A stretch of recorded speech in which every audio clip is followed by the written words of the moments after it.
Welcome back to Cowboy Ironheart. Pull up a chair by the hearth and let the howling prairie wind fade into the background. Tonight, we journey into the heart of the Montana Territory in the biting autumn of 1886, where the shadows of judgment run deep and true justice is hard to find.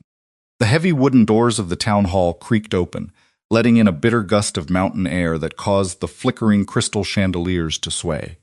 Clara tightened her grip on her faded shawl, her slender shoulders trembling as she stepped into the warmth of the crowded room. She knew she did not belong here among the wealthy townspeople, who dressed in fine silks and polished leather, but she had promised herself she would no longer hide in the shadows of her grief. Every eye in the ballroom turned toward her, the sudden silence heavier than a winter snowfall. The whispers started almost instantly, sharp and cruel, cutting through the festive music like a rusted blade. They sneered at her simple dress, murmured about her tragic past, and openly mocked the fragile widow who dared to show her face among polite society. Clara froze, her heart hammering against her ribs, the urge to flee pulling at her boots as tears threatened to spill from her hazel eyes.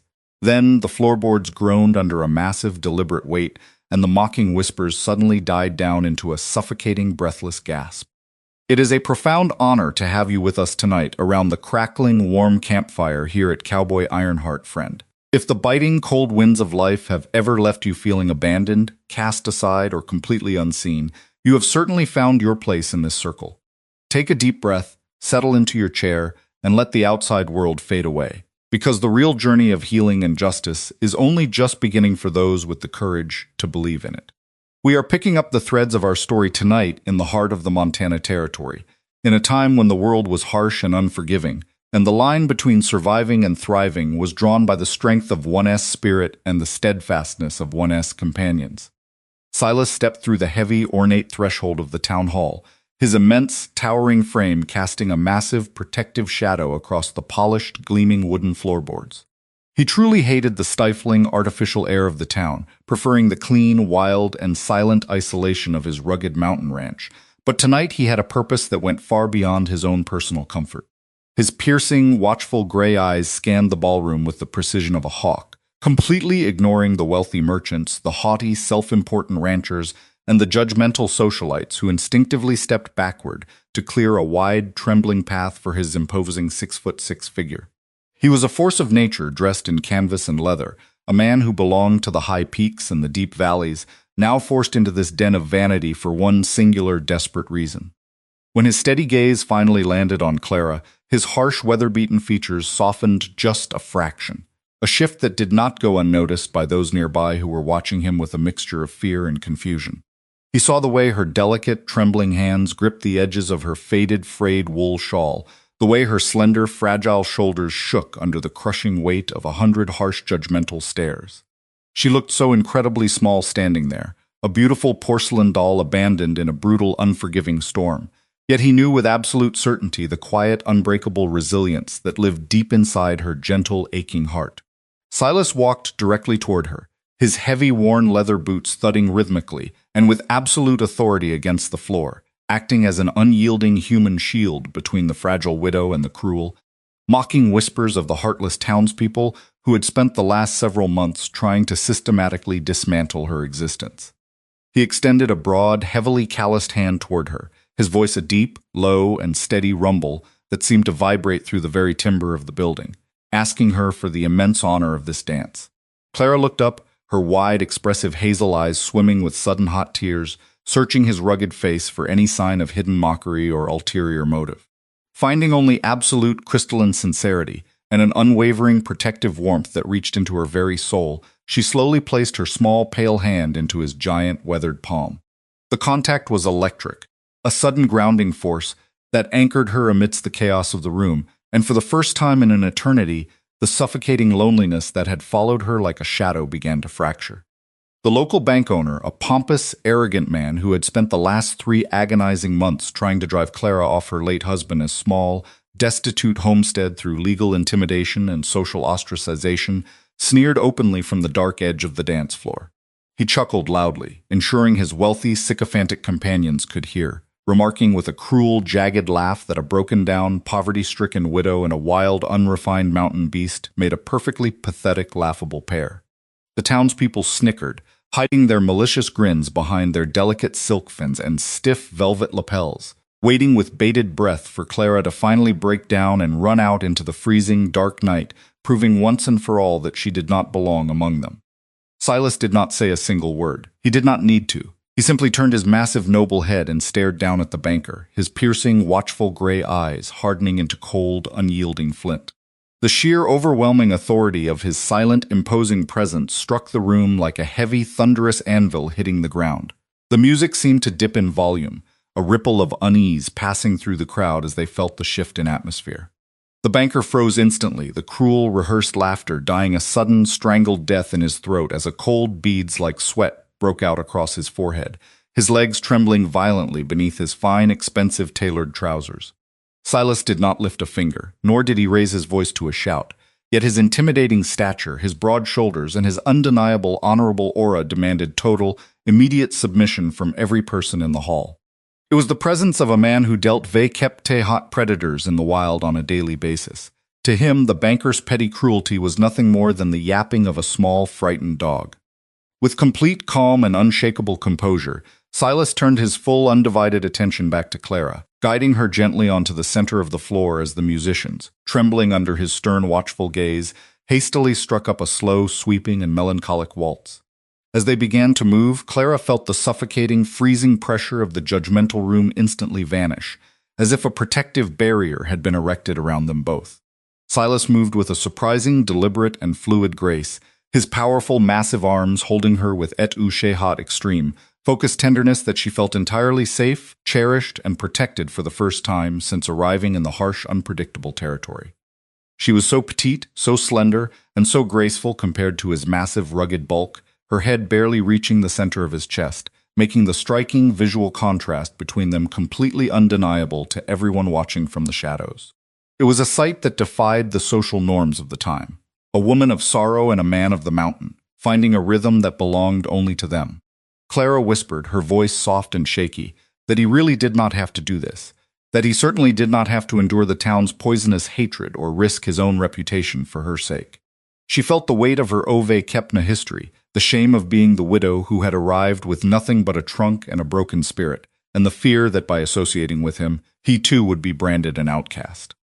Silas looked down at her, his expression fierce with a deep, bottomless, and protective loyalty, and murmured that he would gladly face down the entire territory, and even the mountains themselves, just to see the ghost of a smile return to her beautiful, weary face.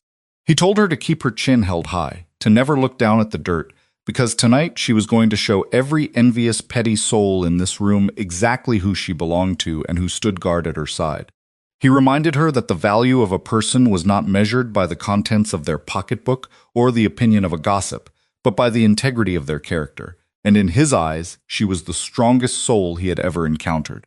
The open loop of her tragic, mysterious past still hung heavily in the air, a secret, painful sorrow that had brought her to the brutal, unforgiving frontier as a broken, desperate mail-order bride. But in the warmth of Silas' steady, rhythmic embrace, the first tiny, golden sparks of mutual healing began to burn away the cold, long-standing layers of her profound, lonely grief. Every step they took felt like a reclamation of her stolen dignity, a quiet, powerful testament that, no matter how much the world tried to crush the delicate, the mountain man would always be there to lift them back into the light. The dance continued, and for a few precious minutes the rest of the world ceased to exist. There were no bank debts, no cold nights in a drafty cabin, no whispered insults from the town matrons. There was only the scent of pine and cedar clinging to Silas' coat, the warmth of his hand against the small of her back, and the steady, reassuring beat of his heart against her ear. She began to realize that perhaps she hadn't come to this place just to survive, but to be found by someone who saw through the veil of her sorrow. Silas, too, felt the change. He had spent years convinced that he was built for solitude, that his size and his nature were meant to be kept apart from the tenderness of a domestic life, but holding Clara, he understood that his strength had purpose. It was not just for labor, it was for guardianship.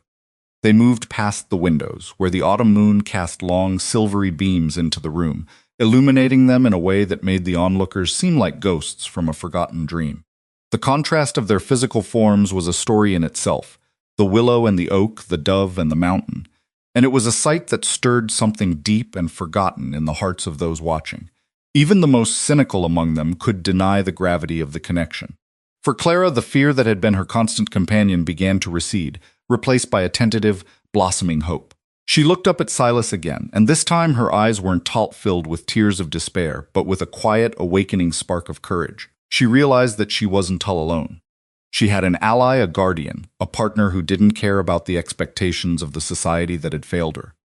As the music began to wind down, the tension in the room didn't dissipate. Rather, it transformed. The malice that had been directed at Clara shifted into a begrudging, fearful respect. No one dared to approach them. No one dared to whisper. They had seen the giant cowboy claim the widow, and they knew better than to challenge that claim. Silas didn't rush to leave. He held her in the center of the floor for a moment longer than necessary, his presence a silent declaration that he wasn't finished, that he would be her shield for as long as she needed him. He whispered to her that the night was still young, and that they had nothing to fear from the shadows anymore, because together they carried their own light. Clara took a deep breath, the air filling her lungs with a strength she hadn't possessed an hour ago. She looked around the room, not with the eyes of a victim, but with the eyes of a survivor who had finally found her ground. The banker, still pale, had retreated to the corner, his authority shattered by a single, unmoving gaze. It was a victory not of fists, but of character. It was a victory of the heart. The emotional weight of the evening began to settle in, a profound realization that this was only the beginning of their shared journey. The path ahead would undoubtedly be filled with hot challenges. The territory was as unforgiving as ever, and the winter storms were yet to come. But as she stood within the circle of Silas' protection, she knew she would face them not as a broken widow, but as a woman who was valued, cherished, and fiercely defended. The story was far from over, and the mystery of what had led Clara to this point, the true depth of the wounds she carried, and the secrets Silas kept locked away in his mountain cabin were yet to be fully revealed. But tonight, in this hall, under the watchful eyes of the town, they had changed the narrative. They had proven that even in the coldest climate, kindness and protection could bloom like a wildflower in the rockiest soil. The resilience of the human spirit was a formidable thing, and when joined with the strength of a protector, it became an unstoppable force. As the final notes of the violin faded into the rafters, leaving a breathless silence in their wake, Clara realized that the life she had once mourned was gone, but the life she had always deserved was waiting for her, just beyond the door in the wild, open expanse of the West where only the truly brave dared to call home.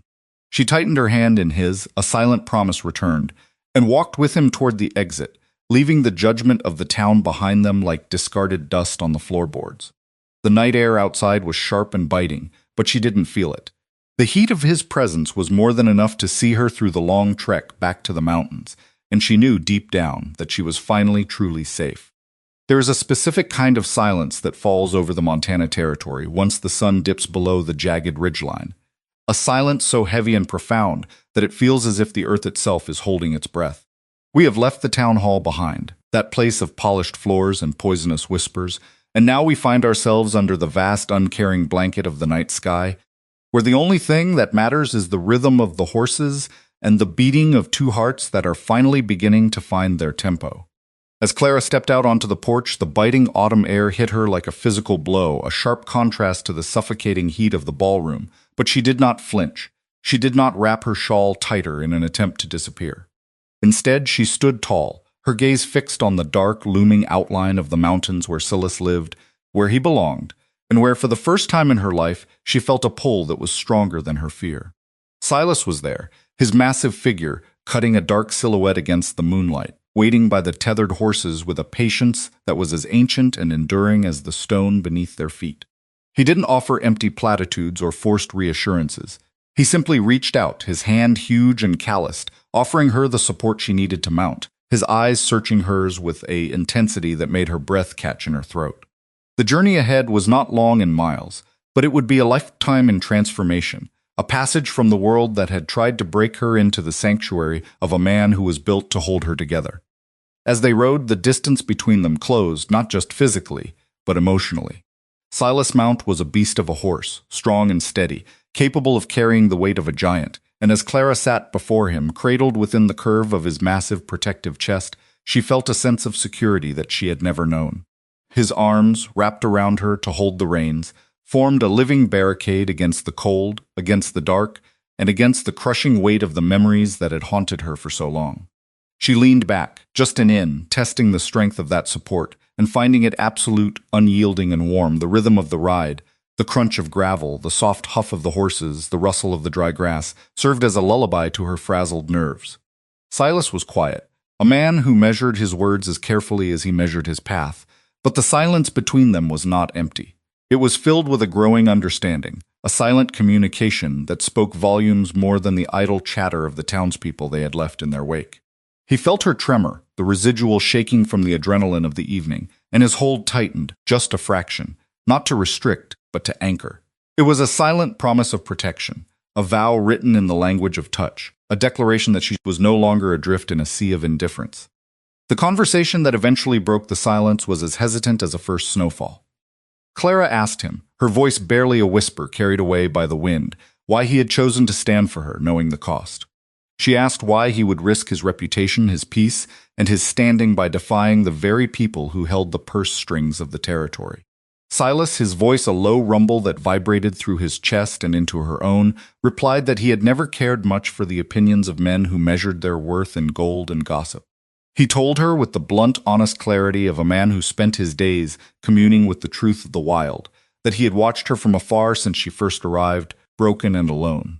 He had seen the way she carried her grief, not as a weakness, but as a testament to the depth of her capacity for love. He saw in her the same kind of resilience that grew in the Haute-Gohat country, the kind of strength that was forged in the harshest conditions, and he could not, in good conscience, stand by and watch the small-minded crush something so rare and precious. He did not talk of heroism or grand gestures. He talked of recognition, of seeing a soul that mirrored his own in its need for quiet, its appreciation for the simple, enduring things of this world. As they ascended the winding trail toward his ranch, the world below became a memory, a flickering candle in the distance. The darkness of the mountains was not frightening to Clara anymore. It was comforting, a vast open expanse that promised anonymity and healing. She told him, in small, fractured sentences, about the life she had left behind, not the specifics of her past, for some wounds were still too raw to be dressed in words, but the emotional landscape of her journey. She spoke of the expectations that had been placed upon her, the way she had been expected to shrink, to conform, to be the docile, quiet, fading widow that the town had wanted her to be. She told him of the loneliness that had been her constant companion, the way the silence of her own home had begun to feel like an encroaching tide, threatening to pull her under. Silas listened, not as a man who was merely waiting for a turn to speak, but as a man who understood the weight of silence. He spoke then of his own history, of the choices that had led him to the high country, of the peace he had found in the solitude of the peaks, and of the realization that peace, when shared, was not diluted, but doubled. He confessed that for a long time he had believed his size, his presence, and his nature were meant for the wild, that he had no place in a world that valued decorum over character, but that Clara's arrival had shifted the axis of his world. The atmosphere between them was thick with a new burgeoning intimacy, an awareness that they were no longer two separate souls on a path, but two parts of a whole, beginning to align. Clara noticed the way he navigated the trail, with a confidence that made the darkness seem as navigable as the daylight. She noticed the way he protected her from the low-hanging branches, his arm moving with an instinctual, reflexive speed that spoke of a deep-seated need to keep her safe. She noticed, too, the way he did not look at her with the possessive, predatory gaze of the men in town, but with a respectful, almost reverent curiosity, as if he were trying to memorize the contours of her spirit. It was a new experience for her, to be seen not as an object of pity or a target for manipulation, but as a woman of value, a woman whose presence was not a burden, but a gift. The trauma she had carried, the jagged edges of her past, began to soften, sanded down by the gentle, consistent, and unwavering presence of this giant man who asked for nothing but her trust. They reached the edge of the high mountain pasture where his cabin sat, a structure of hand-hewn logs that looked as if it had grown from the earth itself. It was not a grand house, not the kind of place that would have impressed the townspeople, but to Clara it looked like a fortress, a sanctuary, a home. The lights were out, but the faint, inviting scent of wood smoke hung in the air, a reminder of the life that continued within even in the absence of human company. As Silas dismounted, the sheer scale of his frame became even more apparent. He stood there, silhouetted against the vast, star-strewn sky, a titan of the frontier, yet his actions remained small, precise, and gentle. He helped her down with a care that made her feel as though she were made of spun glass, his hands lingering on her waist for just a heartbeat longer than necessary. It was a touch that confirmed the reality of the evening, that this was not a dream from which she would wake, but a new, tangible reality. The open loop of her past, that lingering question of where she truly belonged and if she would ever be safe, began to close, not with a snap, but with a slow, steady, and deliberate seal. Inside the cabin, the atmosphere was one of profound peace. Silas lit a lantern, the soft, warm glow banishing the shadows and revealing the simple, functional beauty of his life. There were books on the shelves, well-worn and loved. There was a hearth where a fire was ready to be stoked. There was a table, sturdy and broad, where they would share their meals. Everything about the space reflected the man himself, strong, honest, unadorned, and welcoming. Clara moved to the center of the room, her eyes tracing the details, taking it all in. She felt a wave of relief so intense it was almost dizzying, the kind of release that happens when a storm breaks and the sun finally pierces the clouds.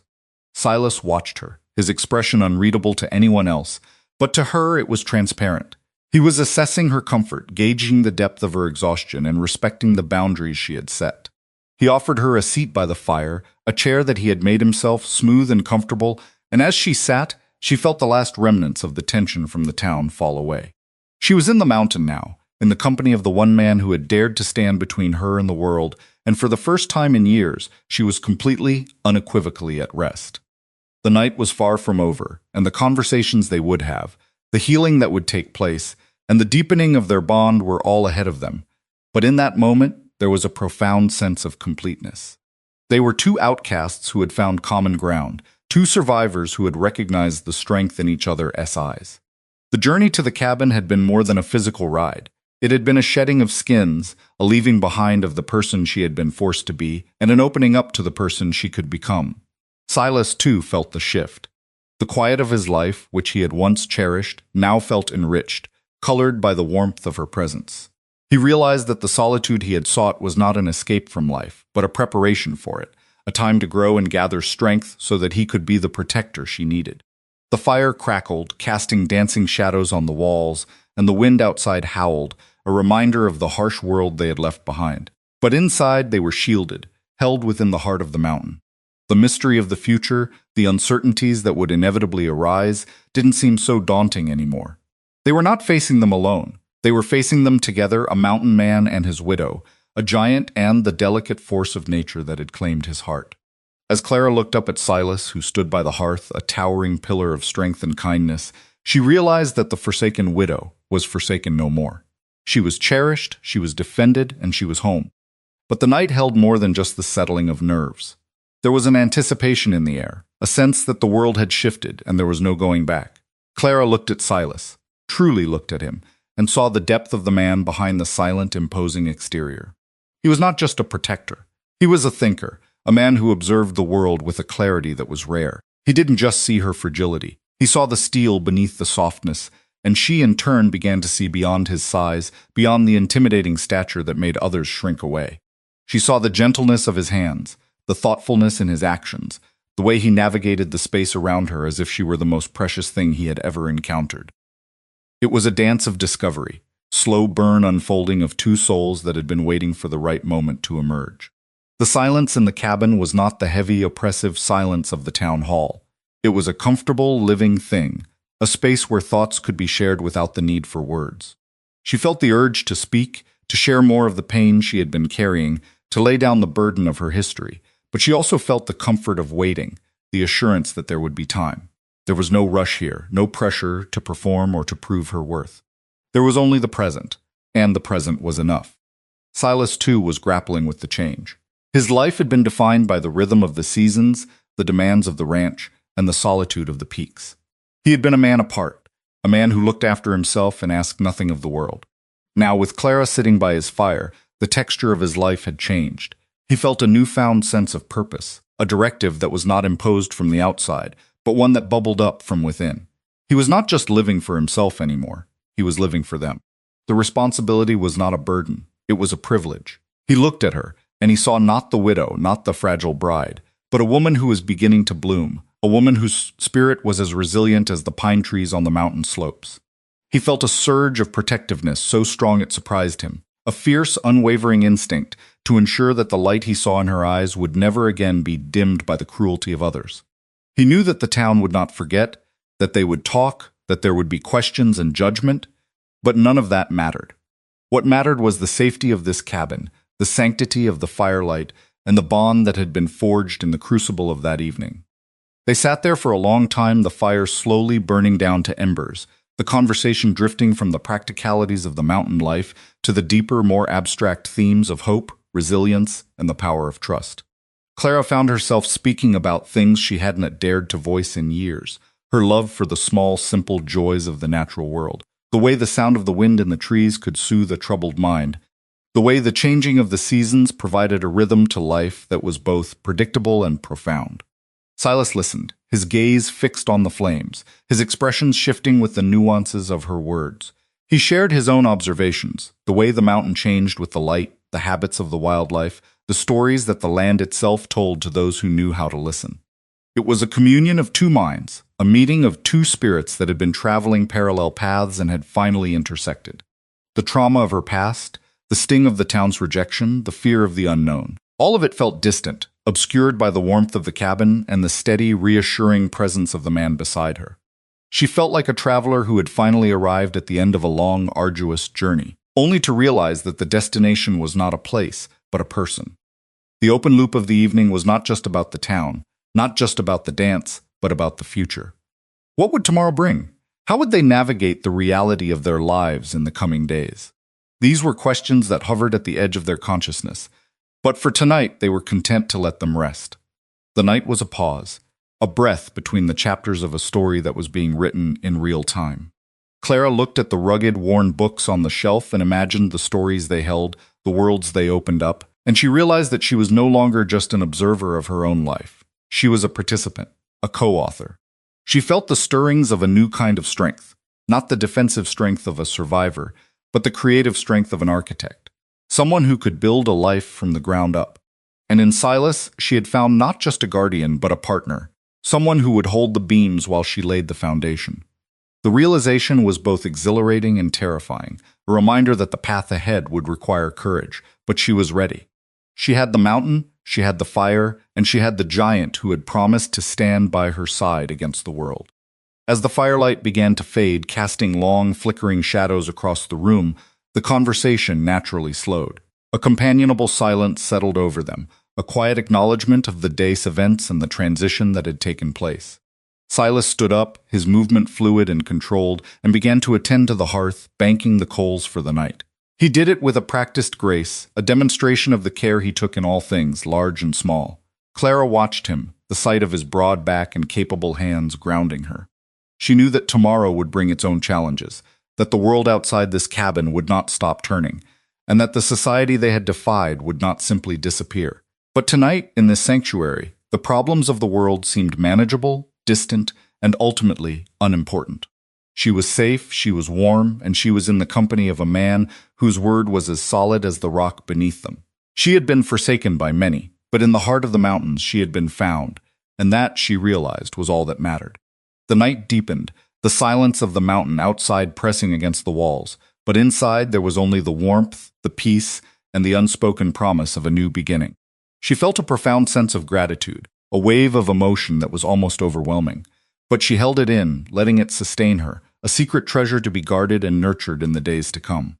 The life she had left behind was a ghost, a shadow that no longer had the power to touch her, and the life that lay ahead was a blank page, waiting to be written, not in the ink of regret, but in the ink of hope, courage, and the unwavering strength of the man who stood by her side.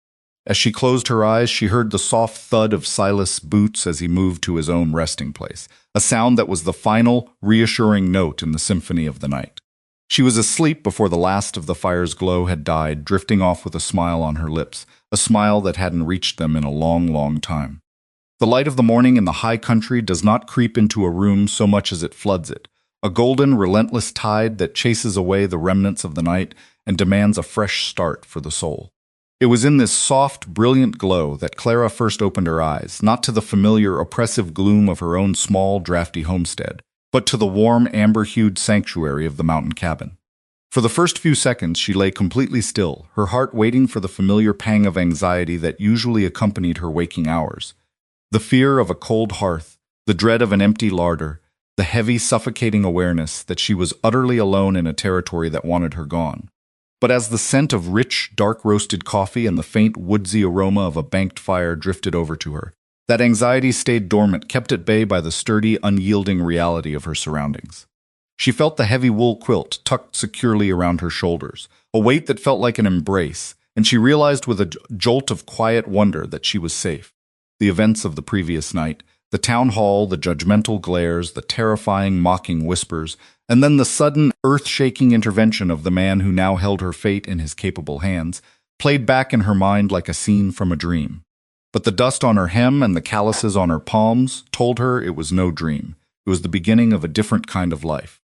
Out in the main room, the rhythm of the morning was already established. She heard the low, rhythmic clinking of iron against iron, the scrape of a heavy boot, and the occasional, soft hum of a man who was entirely at ease in his own skin. Silas was already awake, moving through his morning chores with the same deliberate, almost hypnotic grace he had shown her the night before. There was no rush in his movements, no jagged energy of a man who fought his surroundings. There was only the steady, methodical progress of someone who understood the pulse of the mountain. Clara sat up, brushing the stray locks of chestnut hair from her face, and listened. She heard him pause, then step toward the hearth, the logs shifting under his touch. It was a domestic sound, a sound of provision and care, and it made her chest tighten with an emotion she had been suppressing for years, a profound, aching gratitude. She had been treated as a nuisance, a burden, a charity case that had overstayed its welcome. But here she was a guest, a presence, a person. She threw off the covers, her bare feet touching the cool, polished wood of the floor, and wrapped her shawl tighter around herself, stepping out into the light of the main room. Silas stopped what he was doing as soon as he heard her, his broad back, which seemed to fill the entire width of the doorway, shifting as he turned to face her. The sunlight from the window caught the hard, rugged lines of his face, softening them into something that looked, for a fleeting moment, almost boyish. He was standing by the stove, a heavy iron pot in his hand, his shirt sleeves rolled up to reveal forearms that were corded with muscle and dusted with the grit of honest, hard labor. He didn't ask her how she slept. He did not need to. He saw it in the way her eyes weren't searching the corners of the room for threats, but were instead resting on the fire, absorbing its warmth. He simply nodded, a slow, solemn tilt of his head that acknowledged her presence, and then poured a steaming mug of coffee, setting it on the table with a care that belied the immense size of his hands. It was the most simple of gestures, yet it carried the weight of 1,000 unspoken promises. Clara crossed the room, her movements still tentative, unsure of her place in this giant S-world, but his presence was a beacon, a grounding force that pulled her toward the center of the room. She took the mug, the heat seeping into her frozen fingertips, and felt the first true thaw of her spirit. The conversation that morning didn't start with heavy words or deep confessions. It started with the small, necessary things of survival. They talked about the wood supply, about the coming winter, about the way the weather changed when it came over the ridge. It was the kind of talk that made a house feel like a home. The chatter of two people who were beginning to see the shape of a life shared. Clara watched him as he ate, marveling at the way he inhabited his own strength. He was a force of nature, a man built to move mountains, yet he used his hands to carve intricate patterns into the edge of his wooden table, his fingers moving with the delicate precision of a jeweler. He caught her watching him, and instead of turning away or shielding himself with silence, he held her gaze. He asked her, his voice a low, gravelly vibration that resonated in the air between them, what she had truly left behind when she came to the territory. It wasn't an interrogation. It was an invitation. He was asking her to open the door to the room she had kept locked for so long, the room filled with the ghosts of the life that had been stripped from her. Clara took a slow sip of her coffee, the bitter warmth anchoring her, and began to speak, her voice hesitant at first, like a stream forcing its way through blocked ice. She talked about the city, about the suffocating pressure of expectations, about the way she had been molded into a specific shape. The proper widow, the quiet bride, the woman who was meant to fade into the background of a man's success. She spoke of the cruelty of the people she had known, the way they had measured her worth by her husband's bank account and her own ability to conform. She described the feeling of being discarded when she no longer served a purpose, the way society had looked at Motfef, her grief, and called it an inconvenience. As she spoke, the pain she had been carrying for so long began to bleed out, leaving her feeling lighter, cleaner. She didn't cry. She had run out of tears a long time ago. She simply laid the truth out on the table between them, a map of her own desolation. Silas listened, his expression unchanging, his watchful gray eyes fixed on her face, soaking in every word, every nuance of her pain. He didn't interrupt. He didn't offer platitudes or try to fix it with empty words. He just bore witness, his silence providing the container for her grief. When she finally fell silent, the room felt different. The air was clearer, the shadows less ominous. He spoke then, not about the city, or the people who had hurt her, but about the mountain. He talked about how the mountain didn't care about reputations or bank accounts or the petty judgments of small-minded men. He explained that the mountain cared only about one thing: reality. The rock, the snow, the wind, the storm. They were the only things that truly existed, and they were the only things that had the power to strip a person down to their true essence. He told her that she had spent her life trying to survive in a world of illusions, playing a part in a play that wasn't hers to write, and that was why she had been so easily discarded. But here, he said, looking at her with a fierce, unwavering intensity that made her breath catch, she was not a widow, not a bride, not a fragile thing to be broken. She was a woman, and that was all the territory required. He told her that her resilience was not a weakness, that the very fact that she had survived the city's cruelty was proof of a strength that most men in this valley didn't possess. He reached out then, his hand covering hers on the table, a massive calloused hand that swallowed her small, pale fingers entirely, and the contact was like a bolt of lightning, a sudden, jolting reminder that she was not alone. The afternoon was spent in the quiet, companionable rhythm of mountain life. Silas showed her the perimeter of his property, walking with a slow, deliberate stride that allowed her to keep pace with him without effort. He didn't walk ahead. He stayed by her side, his presence a constant, reassuring shield against the vastness of the landscape. They walked through a grove of aspen trees, their leaves turning a brilliant, shimmering gold that danced in the breeze. The air was crisp and clean, smelling of pine needles and damp earth, a scent that felt like a tonic for her weary soul. Clara found herself pointing things out to him. The way the light hit the ridge, the shape of a rock formation, the movement of a hawk overhead. And he followed her gaze, his eyes searching the horizon with a hunter-esque precision, yet his attention was always anchored back to her. She felt for the first time in her life as if she were a part of the world, not just a witness to it. She was no longer hiding, no longer shrinking. She was moving through the world with a sense of purpose that was being built, brick, by the man at her side. As they walked, the conversation deepened. They talked about the future, about the possibilities that lay ahead in this wild, untamed place. Silas didn't make grand promises. He deigned tell her that everything would be easy, or that the world would suddenly change to accommodate them. He spoke of the challenges, the reality of the work, the harshness of the winter, but he spoke of them as things to be overcome, as problems to be solved together. He talked about the ranch, about his plans for the spring, about the work he had done to carve a life out of this rugged terrain. He didn't talk about himself in a boastful way. He talked about his life as a dialogue with the land, a constant negotiation. And he invited her into that dialogue. He asked her what she wanted, not what she was expected to want, but what she deep down desired for herself. It was the first time anyone had ever asked her that, and the question hung in the air, a vast, open invitation. Clara realized she didn't have an answer yet. She had spent so long defining herself in relation to others, her husband, her town, her critics, that she had forgotten how to listen to her own voice. But the realization didn't frighten her, it was liberating.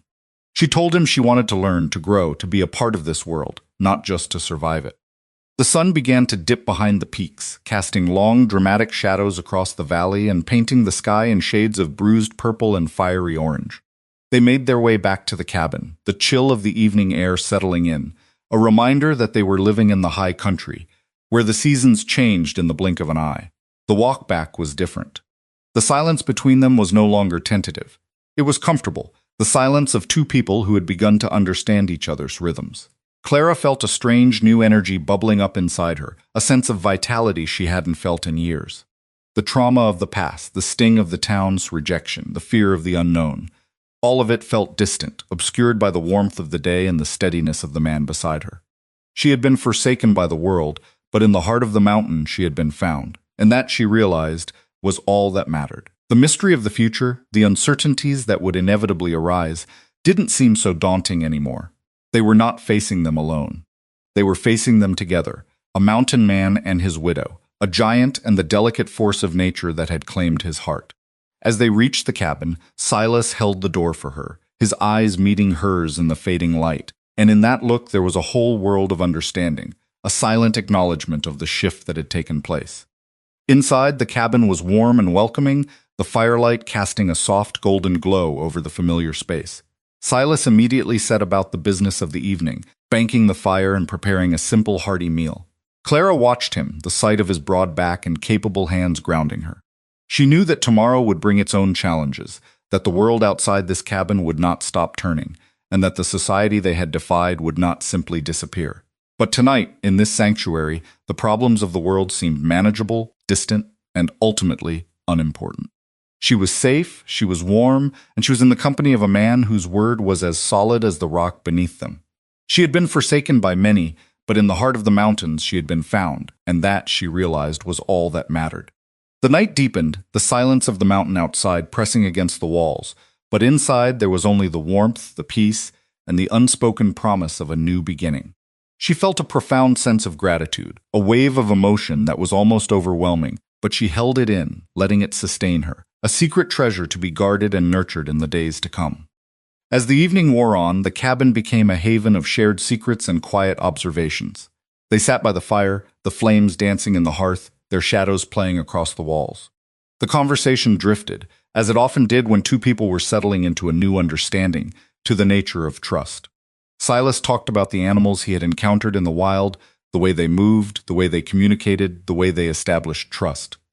Not through words, but through actions, through proximity, through the subtle, unspoken language of the forest. He told her that humans were not so different, that the most important things were often the things that were left unsaid, the things that were communicated in the spaces between words. Clara nodded, thinking about the way he had protected her at the dance, the way he had held her on the ride up the mountain, the way he had treated her kept they hat such reverent care. She realized that she had been learning his language all along, the language of the protector, the language of the giant who saw the beauty in the delicate, the language of the man who stood guard at the gate of her heart. She told him then, in a voice that was stronger than it had been that morning, that she had spent so much of her life trying to be what others wanted her to be that she had forgotten how to be herself. She said that coming to the mountain, meeting him, had been like waking up from a long, confusing dream. She didn't know what the future held. She didn't know what the town would say, and she didn't know how she would fit into this life. But she kanoe kep that for the first time in a very long time, she wanted to find out. She said that she was no longer the widow who had arrived in the territory, the woman who had been defined by her loss. She was something else, something new, something that was still taking shape. And she wanted him to be a part of that process. She wanted to learn from him, to understand the mountain, to build something that was theirs. The confession hung in the air, a declaration of intent, a commitment to the journey. Silas looked at her, his eyes softening, and he reached out, his hand cupping her cheek, his thumb tracing the line of her jaw. It was a gesture of such profound tenderness that it took her breath away. He told her that he had been waiting for someone like her, someone who could see the man behind the mountain, someone who was not afraid of the wild, but who respected it, who understood it. He said that he had spent his life preparing for this moment, building a sanctuary, a place where they could be themselves, away from the noise and the judgment of the world. The night deepened, the fire burned low, and the cabin was filled with a sense of peace that was absolute. They didn't talk much after that, content to sit in the shared quiet to let the silence do the work of words. Clara felt a sense of belonging that was both foreign and familiar, a sense that she was exactly where she was meant to be. The journey to the cabin had been more than a physical ride. It had been a shedding of skins, a leaving behind of the person she had been forced to be, and an opening up to the person she could become. Silas, too, felt the shift. The quiet of his life, which he had once cherished, now felt enriched, colored by the warmth of her presence. He realized that the solitude he had sought was not an escape from life, but a preparation for it, a time to grow and gather strength so that he could be the protector she needed. The fire crackled, casting dancing shadows on the walls, and the wind outside howled, a reminder of the harsh world they had left behind. But inside they were shielded, held within the heart of the mountain. The mystery of the future, the uncertainties that would inevitably arise, didn't seem so daunting anymore. They were not facing them alone. They were facing them together, a mountain man and his widow, a giant and the delicate force of nature that had claimed his heart. As the fire embers glowed, Clara found her thoughts drifting to the town again, not with fear but with a strange detached pity. She thought of the banker and his cronies, the women with their sharp tongues and their judgmental eyes, the social structures that had made her life a prison. She realized that they were all trapped in their own way, bound by the expectations they had created for themselves, unable to see beyond the narrow horizons of their own prejudices. They were the ones who were truly forsaken, not her.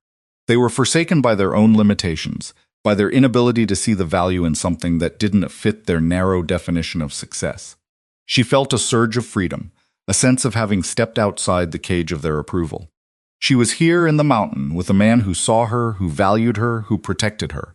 And that was all the freedom she needed. She looked at Silas, who was tending to the fire, his movements sure and steady, and she knew that she would never go back to the way she had been. She was a different person now, forged in the heat of the mountain, tempered by the challenges of the frontier, and strengthened by the love of the giant who had made her his own. The future was unwritten, a vast expanse of possibilities, but she was ready. She had the mountain, she had the fire, and she had the giant who had promised to stand by her side against the world. As she closed her eyes, she heard the soft thud of Silas's boots as he moved to his own resting place, a sound that was the final reassuring note in the symphony of the night. She was asleep before the last of the fire's glow had died, drifting off with a smile on her lips, a smile that hadn't reached them in a long, long time, and for the first time she was truly at home. The days following that fateful evening at the town ball began to settle into a rhythm that felt less like the passing of time and more like the unfurling of a new, deliberate life. You have to understand, friend, that when you have spent your entire existence being told who to be and how to act, finding the freedom to simply exist is a dizzying, miraculous thing. Clara was learning that here in the high, thin air of the mountain, her worth was not tied to a ledger or the opinion of a socialite. She was learning it in the way Silas watched her as she worked, not with expectation, but with a quiet, grounding respect. The cabin had become a sanctuary, a place where the boundaries between their lives were softening. Yet there remained an unspoken tension, a gentle magnetic pull that reminded them both that the world outside had not simply ceased to exist because they had decided to hide away from it. One crisp, clear morning, the peace of their mountain sanctuary was tested. A rider had appeared on the horizon, a figure winding his way up the narrow, treacherous trail that led to their door. It was a man in a stiff black suit, a lawyer from the town who had been the primary architect of the paperwork intended to strip Clara of her homestead and cast her into the street.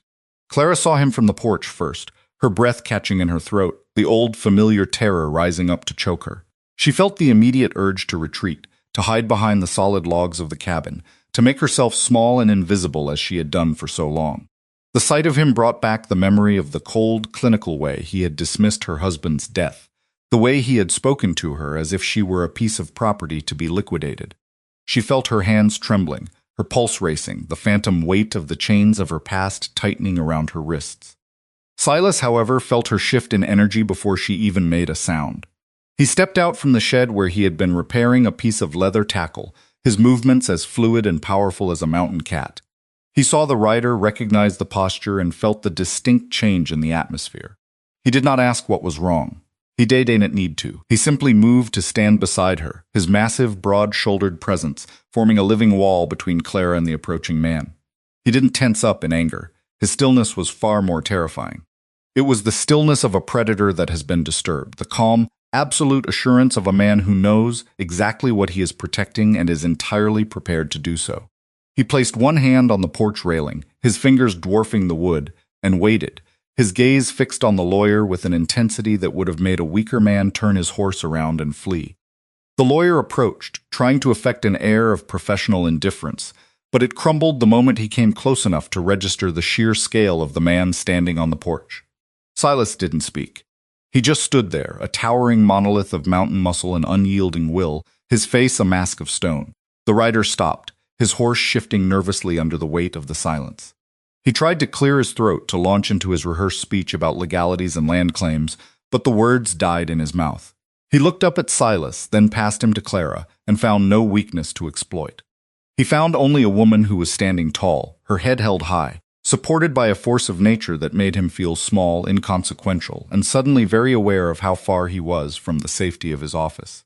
The lawyer stuttered, stammered something about an inquiry about signatures, but it sounded pathetic, a thin, paper-thin noise against the backdrop of the wild. Silas took a single step forward, not a threatening gesture, but a simple movement that closed the distance between them, and the lawyer instinctively recoiled, his horse backing away down the trail. Silas spoke, his voice a low, resonant rumble that seemed to shake the very air, telling the man that he had no business here, that his documents meant nothing in the Hatgott country, and that if he ever returned to disturb the peace of this household, he would find that the mountain had a way of dealing with those who didn't respect its boundaries. There was no violence, no threat of physical harm, only the absolute bone-deep certainty that Silas was not a man to be trifled with. The lawyer, pale and trembling, turned his horse around and fled, his dignity left behind in the dust. Clara watched him go, and for the first time she didn't feel like a victim. She felt like a person who was defended, a person who had a champion, and the realization was a rush of heat through her veins that felt better than any comfort she had ever known. After the rider had disappeared into the trees, the silence returned, but it was a different kind of silence. A comfortable, shared quiet that felt like an exhale. Silas turned back to Clara, the hard, protective mask, melting away into a look of such gentle, profound concern that it made her heart ache. He didn't treat her like a fragile flower that needed to be kept in a vase. He treated her like a partner who had just survived a skirmish. He asked her in that same deep, grounding rumble if she was all right, and she realized that for the first time, the answer was a genuine yes. She wasn't just all right. She was better than all right. She was standing on her own feet, in her own space, with a man who respected her strength as much as he cherished her presence. The relief was a physical thing, a shedding of weight that she hadn't realized she was carrying. The days that followed saw a shift in the way they interacted.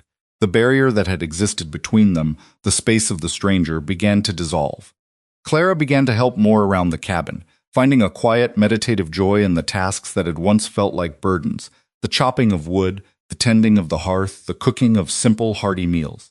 She found that she had a natural aptitude for the life of the mountain, a resilience that had been suppressed by the city but was now thriving in the wild. She learned to read the sky, to listen to the wind, to understand the subtle shifts in the landscape that Silas had known for years. It was a dance of learning, a mutual exchange of knowledge and experience. Silas, in turn, began to show her the hidden places on his land, the groves of wild berries, the secret springs, the vantage points where the view of the valley was so expansive it felt like looking at the edge of the world. They spent hours walking together, their conversations ranging from the practicalities of ranch life to the deeper, more philosophical questions of existence. Clara found herself speaking to him about her dreams, about the life she had once imagined for herself before the expectations of society had ground her down. She told him about her love for the beauty of the written word, the way she had once hoped to study, to learn, to grow into a woman of intellect and grace. She spoke of her regret, not for the loss of her former life, but for the loss of the time she had spent trying to please people who had never valued her. Silas listened, really listened, his eyes absorbing every detail of her face, every nuance of her expression. He told her that it was too late, that the mountain was a place of endless learning, and that she was more than capable of becoming whatever she desired. The intimacy of their connection deepened, not through grand gestures, but through the accumulation of small, shared moments.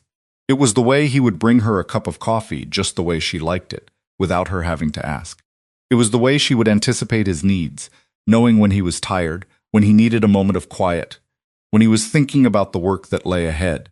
It was the way their hands would brush as they worked side by side, a jolt of electricity that would linger in the air long after the contact was broken. They were building a life together, a life that was honest, authentic, and utterly their own. They were creating a sanctuary in the wilderness, a space where the noise of the world could not reach, where they were free to be themselves, to grow, to heal, and to become the people they were always meant to be. One evening, as they sat by the fire, the wind howling outside and the snow beginning to fall in great soft drifts, the conversation turned to the future. They didn't talk about marriage or the expectations of the world or the plans of others. They talked about what they wanted, about the life they were building, about the possibility of a permanent, lasting union. It was a terrifying, exhilarating conversation, a leap of faith into the unknown, but it felt right. It felt inevitable. Silas looked at her, his eyes warm, and he told her that he had never expected to find a partner, that he had spent his life believing that he was meant for solitude, but that she had changed everything. He said that she had brought a light into his life that he hadn't known was missing, a warmth that had thawed the frozen corners of his heart. He told her that he wanted to share his life with her, that he wanted to be the man who walked by her side, not just for a season, but for as long as the mountain stood. Clara, looking into his eyes, saw the truth of his words. She saw the man who had protected her, who had listened to her, who had valued her. She saw the giant who was capable of such profound tenderness, the man who had defied the world for her sake. She told him that she too had been afraid, that she had carried the weight of her past like a shroud, but that in his presence she had found the courage to step out of the shadows. She told him that she wanted to stay, to build a life here with him, to face whatever the future held together. The confession was a weight lifted, a promise made in the quiet of the night, a sealing of their fates. The next few weeks were a blur of activity. They worked together to prepare the cabin for the winter, reinforcing the walls, storing the wood, securing the provisions. It was a time of shared labor, of building, of planning. They were a team, a unit, a partnership that was stronger than any challenge the environment could throw at them. And in the evenings, by the fire, they would read together, they would talk, they would share the quiet, companionable moments that were the foundation of their life. Clara noticed that the tremor in her hands had disappeared, that the fear that had once been her shadow had been replaced by a quiet, steady confidence. She was a different woman now, a woman who had been through the fire and had come out the other side, stronger, wiser, and more resilient. She was a woman who was loved, a woman who was cherished, and a woman who was at peace. And Silas, too, had changed. The solitary life he had once cherished now felt incomplete without her. He found himself thinking of her, planning for her, looking forward to the moment when he would see her face. He was no longer just the mountain man, the giant who lived apart. He was the man who was building a future with the woman he loved. He was a man who had finally found his purpose, his partner, his home. The mountain, once a place of solitude, had become a place of shared experience, a backdrop for the life they were creating together. As the winter deepened, the world outside became a frozen, desolate landscape, but inside the cabin the world was bright and warm. The firelight played off the logs, the scent of wood smoke and coffee filled the air, and the laughter of two people who had found Iagzehat other against all odds echoed in the rafters. They were safe, they were warm, and they were together. They were the mountain man and his widow, the giant and the delicate force of nature that had claimed his heart, a couple who had defied the odds and had built a life that was truly their own. And as they looked out the window at the snow falling on the peaks, they knew that whatever the future held, they were ready to face it together, hand in hand, heart to heart, in the quiet, enduring sanctuary of their mountain home. The mystery of their connection continued to unfold, a slow-burning fire that warmed them both. Clara realized that she hadn't just been saved. She had been given a new beginning. She began to write down her thoughts, her memories, the stories of her past, not to dwell on them, but to process them, to turn them into something that had meaning. She found that the act of writing was its own kind of healing, a way to reclaim her history and to turn it into a foundation for her future. Silas watched her, his respect for her growing ve kept hat every passing day. He saw the way her mind worked, the depth of her insight, the strength of her character. He saw that she was not just his partner. She was his equal, a woman who was his match in every way that mattered. He started to share his own stories, his own memories, the things he had never spoken of to anyone else. He told her about his upbringing, about the solitude he had chosen, about the reasons he had come to the mountain in the first place. He spoke of the freedom he had found in the wild, the way the mountain had taught him the value of patience, of silence, of observation. It was a vulnerable thing, to open up his life to her, but it was a necessary part of the journey they were on. They were laying the foundations of their life, not just on the land, but in the trust they were building between them. The nights were long, but they were never lonely. They would sit by the fire, reading aloud to each other, sharing the beauty of the words, the depth of the stories. They would talk for hours, their voices low and steady, a rhythm of connection that was as natural as breathing. They were discovering the depths of each other's souls, the intricacies of each other's minds, the beauty of the bond they were forging. It was a process of discovery, a journey into the heart of what it meant to love, to trust, to belong. And through it all, the protection that Silas provided was a constant, a quiet assurance that no matter what happened, they were safe. He was their shield, their anchor, their strength. He was the giant who had made his world her own, and she was the delicate force of nature who had become the center of his world. They were a pair that had been forged in the crucible of their experiences, tested by the world, and proven by the strength of their bond. And in the quiet of the mountain, they were finally, truly whole. But even as they settled into the comfort of their life, there were moments of reflection, moments when the weight of their past would return, a ghost that refused to be fully exorcised. Clara would think of the life she had left behind, the town, the people, the judgment that had been such a part of her existence. She would feel a pang of sadness for the woman she had been, the woman who had been so lost, so alone. And she would turn to Silas and find in his steady, watchful eyes the comfort she needed to let those thoughts go. He would take her hand, his large, calloused fingers wrapping around her small, slender ones, and he would remind her that the past was a teacher, but it was not their future. He would tell her that they were the architects of their own lives, and that had the power to shape their future into whatever they wanted it to be. They were building a life that was free from the constraints of the world, a life that was defined by their own values, their own priorities, their own love. It was a life that was honest, authentic, and filled with the kind of joy that could only be found when you are truly, authentically yourself. And as they looked ahead, they saw a horizon that was bright and filled with possibility. They were the mountain man and his widow, the giant and the fragile, resilient woman who had found her strength in his arms. And they knew that whatever the challenges, whatever the obstacles, they would face them together. The winter storm outside would rage, the wind would howl, the snow would pile up, but inside they were shielded. They were safe, they were home. And as they drifted off to sleep, they were comforted by the presence of the one person who mattered most, the one person who had seen them through the darkness and into the light. They were together, and that, they knew, was the greatest triumph of all. As the season turned and the days began to lengthen, the mountain showed the first signs of the coming spring. The snow began to melt, the streams began to flow, and the world began to wake up from its long winter sleep. It was a time of renewal, a time of growth, a time for the life they had been building to take root. They walked the mountain paths, they observed the changes in the landscape, and they felt a sense of anticipation for the future. They were ready for whatever was to come, for the life that was unfolding before them. They were ready to live, to love, and to grow together in the wild, beautiful, and untamed heart of the mountain. The legacy they were building was not one of wealth or status, but of something far more enduring. It was a legacy of trust, of resilience, of love. It was a legacy of the heart. And as they stood on the porch of their cabin, looking out at the mountain that had become their sanctuary, they knew that they had built something that would last. They were the mountain man and the widow, the giant and the delicate, and they had found their place in the world. They were home. The feeling of complete and utter safety was still a novelty to Clara, a sensation she would occasionally pause to savor, much like the taste of fresh water or the scent of pine after a rain. She would stand by the window, watching Silas move across the yard with that heavy, purposeful grace, and she would wonder how it was possible that a man of such immense power could be so gentle. She realized that his gentleness was not a weakness, but a choice, a deliberate, daily decision to use his strength for the good, to protect rather than to dominate. And it was that realization that made her love for him grow into something deep, foundational, and permanent. She wasn't just attracted to him, she was in awe of him.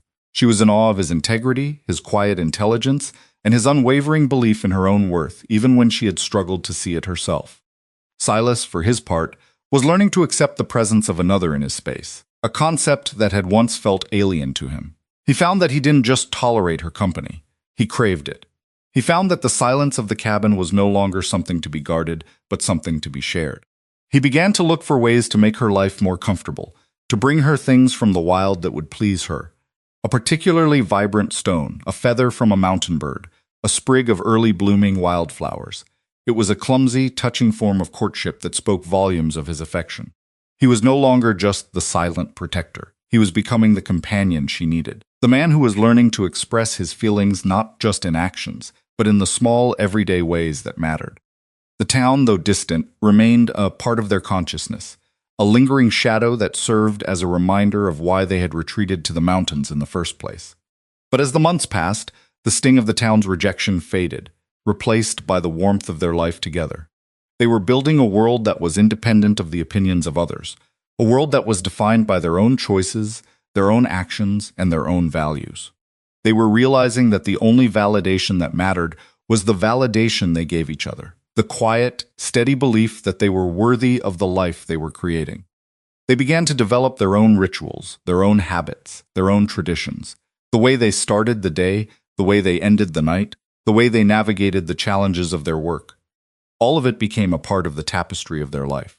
They were becoming a couple in the truest sense of the word, two individuals who had come together to create something that was greater than the sum of its parts. They were building a life that was resilient, that was strong, that was built to last. And as they looked out over the mountain, they saw not just a landscape, but a future that was theirs to shape, to mold, and to cherish. The story of the giant and the widow was not a story of a fairy tale ending. It was a story of a beginning. It was a story of two people who had found each other, who had chosen each other, and who had built a life that was uniquely their own. It was a story of hope, of growth, and of the enduring power of love. And as they walked the mountain trails together, hand in hand, they knew that the story was only just beginning. They were the mountain man and his widow, and they were finally and truly home.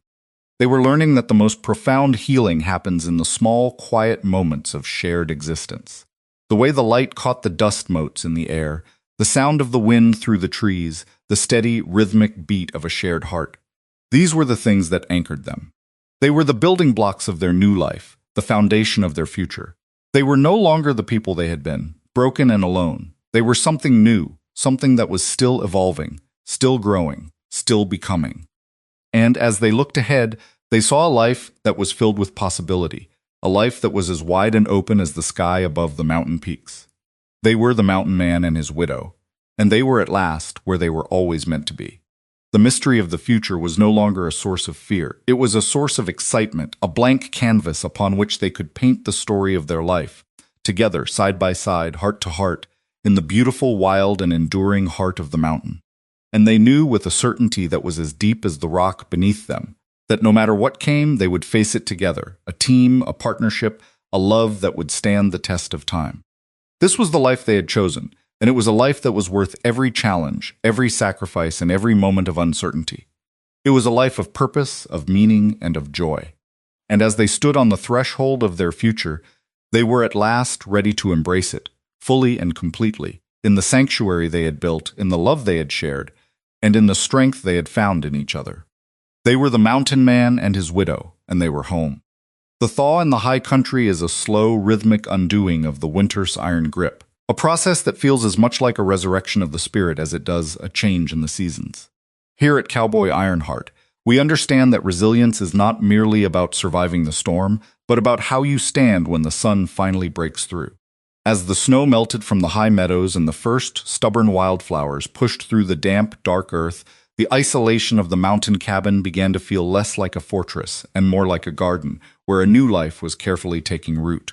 You see, the mountain has a way of stripping away the pretenses we cling to in the lowlands, and Clara was learning, day by glorious day, that her fragile appearance had always been a mask for a core of steel that had simply been waiting for the right conditions to reveal itself. Silas, the giant who had anchored her when the world tried to sweep her away, watched this transformation with a quiet, reverent intensity. He was no longer just the man who had brought her to safety. He was the witness to her becoming. The piece they had carved out together was not a static thing. It was a living, breathing entity that required tending, much like the land itself. One afternoon, while the air still held the sharp, clean bite of lingering frost, and the scent of pine was thick and intoxicating, a courier arrived from the valley. A man on a weary horse, carrying a heavy envelope marked with the official seal of the territory. It was an intrusion, a physical reminder that the world below had not forgotten the forsaken widow or the giant who had defied their social order. Clara watched from the doorway as the courier approached, and for a fleeting, agonizing second, the old reflex of terror flared. She saw the seal, the heavy paper, the official ink, and she was transported back to the cold, sterile offices where her life had been dissected and judged. She felt the urge to shrink, to retreat into the shadows of the cabin, to make herself small and unreachable. But then a large, warm hand settled gently on her shoulder, a grounding weight that anchored her to the present. Silas didn't need to speak. His presence was a vow of protection, a silent declaration that nothing, not a letter, not a law, not a man, would ever breach the sanctuary they had built. Silas stepped forward, his massive frame blocking the view of the courier, his movements unhurried and entirely at ease. He took the envelope, his callous thumb brushing the paper with a casual disregard that made the courier seem visibly unsettled. He didn't open it. He didn't even acknowledge the man's attempt to engage him in a conversation about the legal obligations regarding the homestead. He simply stared Motpi the messenger with that unblinking gray-eyed gaze that had frozen the banker in his tracks months before. It was an authority that transcended rank or status. It was the authority of a man who belonged to the land, not to the bureaucracy of men. The courier, unnerved by the lack of reaction and the overwhelming silent pressure of Silas' stare, retreated with a mumbled excuse, turning his horse around and practically galloping back down the trail. Clara watched them go, and as the hoofbeats faded into the silence of the mountain, she realized with a start that the terror she had been nursing was gone. She wasn't afraid of the letter. She wasn't afraid of the town. She was afraid of nothing. The giant had stood for her, and she had stood with him. That evening, by the light of the fire, Silas placed the unopened envelope on the table. He didn't ask her if she wanted to read it. He did not insist on destroying it. He gave her the power of the choice. Clara looked at the heavy paper, the symbol of the world that had once tried to destroy her, and she saw it for ve kep hatate it truly was. A fragile piece of paper, powerless against the strength of their reality. She opened it, not with the shaking hands of a victim, but with the steady, calm curiosity of a woman who was the master of her own destiny. It was a formal notice, a petty, bureaucratic attempt to cast doubt on her claim to the homestead, an echo of the cruelty she had faced when she first arrived. But as she read the words, they felt hollow, distant, as if they were written in a language she no longer spoke. She looked up at Silas, who was watching her with a patient, watchful stillness, and she realized that this letter was a test she had already passed. She took the document, folded it neatly, and tossed it into the hearth, watching it curl into ash and vanish in the orange glow of the flames. The act was a closing of a door, a definitive end to the chapter where she was the one being acted upon. She was now the one acting. The relief that washed over her was profound, a physical release of tension that left her feeling light, unburdened, and deeply, authentically happy. She walked over to the window, looking out at the mountain peaks, and she felt a sense of belonging that went deeper than the soil. She belonged to the mountain. She belonged to the wild. And most of all, she belonged to the man who was standing behind her, his presence a constant, comforting warmth. Silas moved to her side, his large hand coming to rest on her waist, and he pulled her gently back against him. He didn't say anything, but the way he held her, with a tenderness that contradicted his massive, intimidating strength, said everything that needed to be said. They were a team, they were a force, and they were home. The uncertainty of the future, the fear of the unknown, the whispers of the valley. All of it felt like a dream that she had finally woken up from, leaving only the reality of the mountain and the love that had sustained her through the storm. In the weeks that followed, the spring thaw transformed the landscape, turning the brown, dormant earth into a vibrant, living green. The mountain awoke with a symphony of birdsong, the rushing of snowmelt in the creeks, and the rustle of new life in the meadows. Silas and Clara moved through this awakening world together, their lives becoming so deeply intertwined that it was hard to remember a time when they had been separate. They worked the land, repaired the fences, and tended to the garden, their shared labor a meditation on the beauty of creation. Clara found that she had an eye for the wild, a sensitivity to the subtle shifts in the landscape that complemented Silas' more pragmatic, hunter's perspective. She discovered that the mountain was not just a place of survival. It was a place of deep, enduring beauty, and she began to find ways to bring that beauty into their cabin, with dried flowers, with stones she found by the creek, with the books she read aloud to him in the evenings. She noticed, too, that the way Silas looked at her had changed. He no longer looked at her with the protective, cautious gaze he had used when she was the fragile widow who had just arrived. He looked at her with admiration, with respect, and with a growing, palpable desire that hummed in the air between them like a held breath. It was in the way his eyes would linger on her face as she spoke, the way he would reach out to touch her hand, the way he would instinctively shift his position to be near her, to be a part of her orbit. He was a man who had lived his life in the silence of the high country, and his affection was not expressed in grand, sweeping declarations, but in the small, consistent actions of a life shared. It was in the way he would bring her a particularly beautiful wildflower, the way he would anticipate her need for a cup of tea, the way he would listen to her thoughts with an undivided, total attention. One evening, as they were clearing the dinner table, the air in the cabin shifted, becoming charged with an intimacy that was impossible to ignore. The fire was low, the shadows were long, and the only sound was the crackle of the embers and the low, steady rhythm of their breathing. Clara was standing by the table, her hands lingering on the wood, and she felt Silas' presence behind her, an immense, comforting warmth that seemed to fill the entire space. He didn't move to touch her, but he stood close, so close she could feel the heat radiating from him. She felt her heart begin to race, not with the fear of the past, but with the exhilarating, terrifying promise of the future. She turned around slowly, looking up at him, and she saw the reflection of her own burgeoning feeling in his eyes. He reached out, his hand cupping her cheek, his thumb tracing the line of her jaw with a gentleness that was breathtaking. The world outside the cabin, the history of their past, the judgment of the society they had fled, it all ceased to exist. There was only the here, the now, and the man who had claimed her heart. He leaned in, his voice a low, gravelly whisper that seemed to vibrate in the very air between them, and he spoke of the things he had never been able to voice. He spoke of the day he had first seen her, of the feeling of something shifting in his chest, of the instinct to protect that had become the defining drive of his life. He told her that she had been the missing piece of his soul, the presence that had turned his solitude into a life, his survival into existence that had meaning. The honesty of his words, the vulnerability of his confession, shattered the last of the walls Clara had built around her heart. She realized that she had been waiting for him, that she had been seeking him, even when she didn't know it through all the years of her grief and her loss. She leaned into his touch, her eyes closing, and she felt the warmth of his hand, the strength of his presence, the absolute, unwavering certainty of his love. The night stretched out before them, a canvas of endless possibility.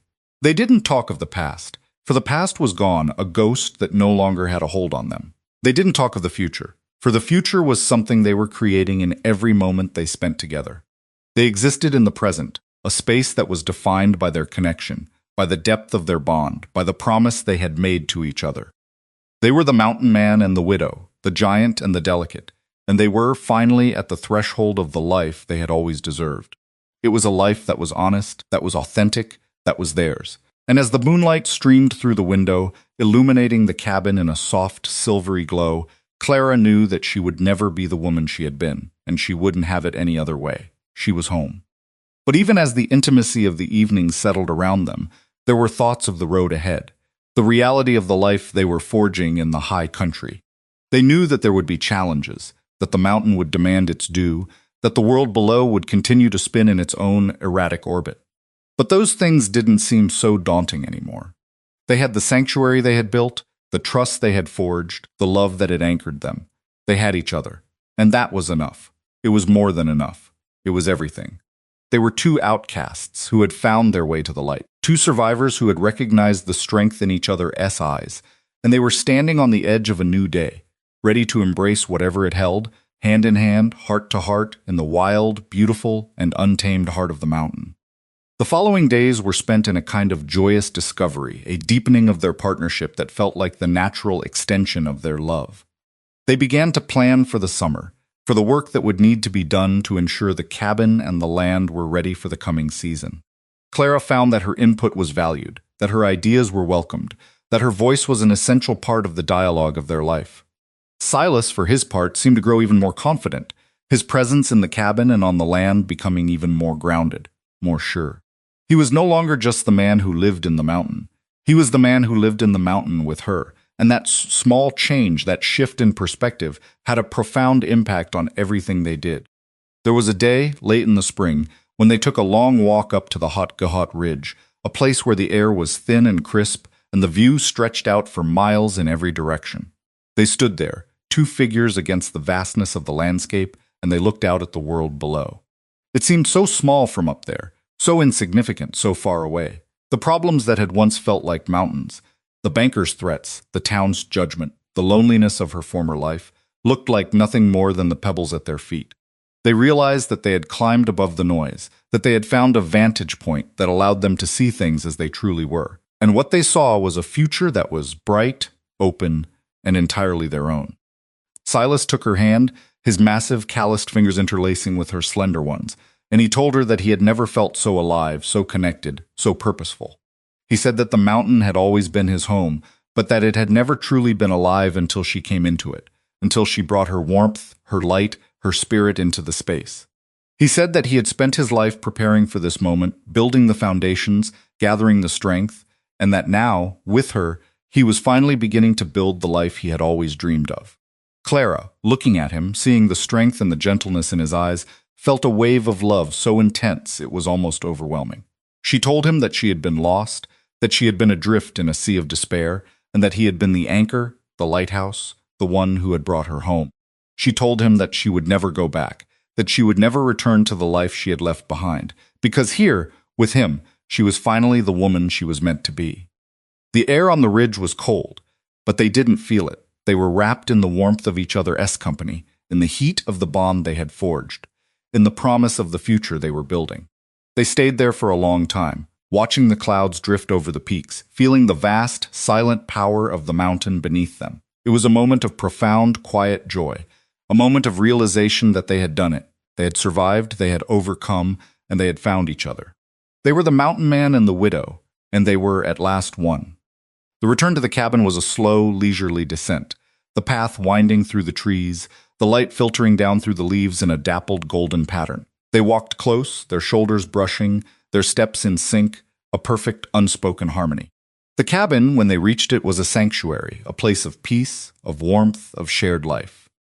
The fire was banked, the books were on the table, the simple, honest beauty of their home was waiting for them. And as they walked through the door, the sense of homecoming was absolute.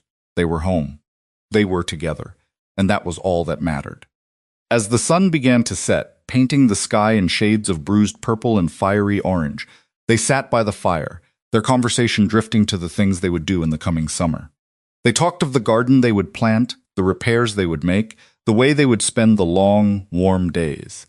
They talked of the future as if it were a landscape they could walk through together, a path they could explore with confidence and joy. And as they talked, the shadows of the past, the ghosts of the life she had left behind, seemed to dissolve, to melt away like the last of the winter snow. There was no room for them in the sanctuary they had built, no space for them in the life they were creating.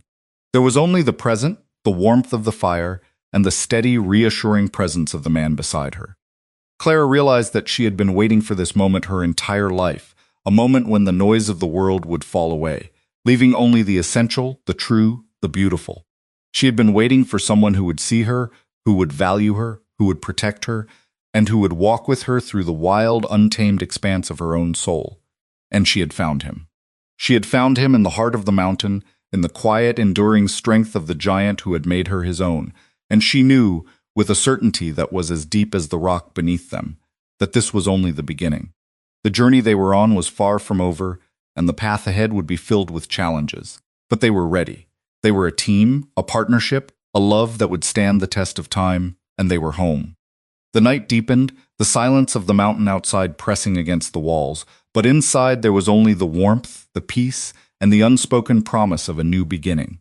They felt a profound sense of gratitude, a wave of emotion that was almost overwhelming, but they held it in, letting it sustain them, a secret treasure to be guarded and nurtured in the days to come. The life they had left behind was a ghost, a shadow that no longer had the power to touch them, and the life that lay ahead was a blank page, waiting to be written, not in the ink of regret, but in the ink of hope, courage, and the unwavering strength of the man who stood by her side. As they closed their eyes, they were comforted by the presence of the one person who mattered most, the one person who had seen them through the darkness and into the light. They were together, and that, they knew, was the greatest triumph of all. They felt as though they were living in a world that was entirely their own, a world that was defined by their connection and by the natural rhythm of the mountain. Each day was a gift, a fresh opportunity to learn, to grow, and to deepen the bond that had been forged in the crucible of their shared experience. They were discovering that love, when it is built on the foundation of trust and respect, is the most resilient force in the world. It is a force that can withstand the harshest storms, the most difficult challenges, and the most persistent doubts. It is a force that can turn a house into a home, a life into a legacy, and two souls into one. They were building that legacy day by day in the quiet, steady progress of their life together. They were proving that the mountain was not just a place of isolation, but a place of connection, a place where two people could find the space and the freedom to become the best versions of themselves. They were demonstrating that the strength of a protector is not measured by the battles he wins, but by the peace he creates, the sanctuary he builds, and the life he nurtures. And Clara was proving that the strength of a survivor is not measured by the wounds she carries, but by the grace with which she heals, the courage with which she steps into the light, and the wisdom with which she embraces the future. The story of the giant and the widow was a story that was being written in the quiet moments of their daily life, in the shared glances, the gentle touches, the whispered conversations, and the steady, unwavering support they gave each other. It was a story that was written in the soil of the garden, in the wood of the cabin, and in the very air of the high country. And as they walked through the world, they carried that story ve them, a testament to the power of love, the resilience of the spirit, and the enduring beauty of the human heart. They were the mountain man and his widow, the giant and the delicate, and they were at last home. As they drifted off to sleep, they were comforted by the presence of the one person who mattered most, the one person who had seen them through the darkness and into the light. They were together, and that, they knew, was the greatest triumph of all. The mystery of the future, the uncertainties that would inevitably arise, didn't seem so daunting anymore. They were not facing them alone. They were facing them together, a mountain man and his widow, a giant and the delicate force of nature that had claimed his heart. As Clara looked up at Silas, who stood by the hearth, a towering pillar of strength and kindness, she realized that the forsaken widow was forsaken no more. She was cherished, she was defended, and she was home. The firelight flickered, casting long, dancing shadows on the walls, and the wind outside howled, a reminder of the harsh world they had left behind. But inside they were shielded, held within the heart of the mountain. The mystery of the future, the uncertainties that would inevitably arise, didn't seem so daunting anymore. They were not facing them alone. They were facing them together, a mountain man and his widow, a giant and the delicate force of nature that had claimed his heart. As Clara looked up at Silas, who stood by the hearth, a towering pillar of strength and kindness, she realized that the forsaken widow was forsaken no more. She was cherished, she was defended, and she was home. The firelight flickered, casting long, dancing shadows on the walls, and the wind outside howled, a reminder of the harsh world they had left behind, but inside they were shielded, held within the heart of the mountain. There is a profound, quiet truth to the way the mountain seasons turn, a truth that most folks in the lowlands never quite grasp, caught up as they are in the relentless, grinding gears of commerce and convention. We are deep in the heart of the Montana spring now, a time when the world feels reborn, washed clean by the melting snows and the persistent golden light of the long days. Moat want you to imagine the air at Cowboy Ironheart. It isn't just air, it is a tonic, a crisp, invigorating mixture of pine sap, damp earth, and the faint, sweet promise of wildflowers that are just beginning to push their heads through the softening soil. It has been months since that night at the town ball, that night which served as the crucible for the bond between Silas and Clara, and the life they have been weaving together is now a tapestry of strength and shared purpose. You see, when you strip away the expectations of a society that thrives on judgment, when you clear away the debris of a past that was meant to crush you, you find that what remains is not just survival, but a radiant, undeniable resilience. Silas and Clara were no longer the outcasts, the giant and the broken widow. They were a singular force, a partnership that had been tested by the indifference of the world and found to be made of something far more enduring than opinion or gossip. The cabin, once a place of solitude, had become a haven of vibrant, living energy, a place where the silence was not lonely but pregnant with potential, a place where two souls were learning the intricate, beautiful dance of true companionship. It was time for them to make another trip down into the valley, not because they were forced to, but because they had needs that required the resources of the town, and they decided, with a quiet, mutual understanding, that this time would be different. This time, they would go as they were, and they would see how the world reacted to the sight of a woman who had finally claimed her own power, standing beside the man who had been the witness to her metamorphosis. The ride down the mountain was a study in contrasts, the wild, untamed peaks giving way to the manicured, orderly, and somewhat sterile environment of the valley. Clara sat before Silas on his horse, her posture straight, her gaze steady, her hand resting lightly on the pommel, and Mort wants you to know that she was not the same woman who had huddled in the corner of that ballroom months ago. There was a confidence in her movements, a clarity in her eyes, and an openness in her spirit that acted as a silent, powerful armor against the world. Silas felt the difference, the way her body was relaxed, the way she absorbed the rhythm of the horse without the tension of fear.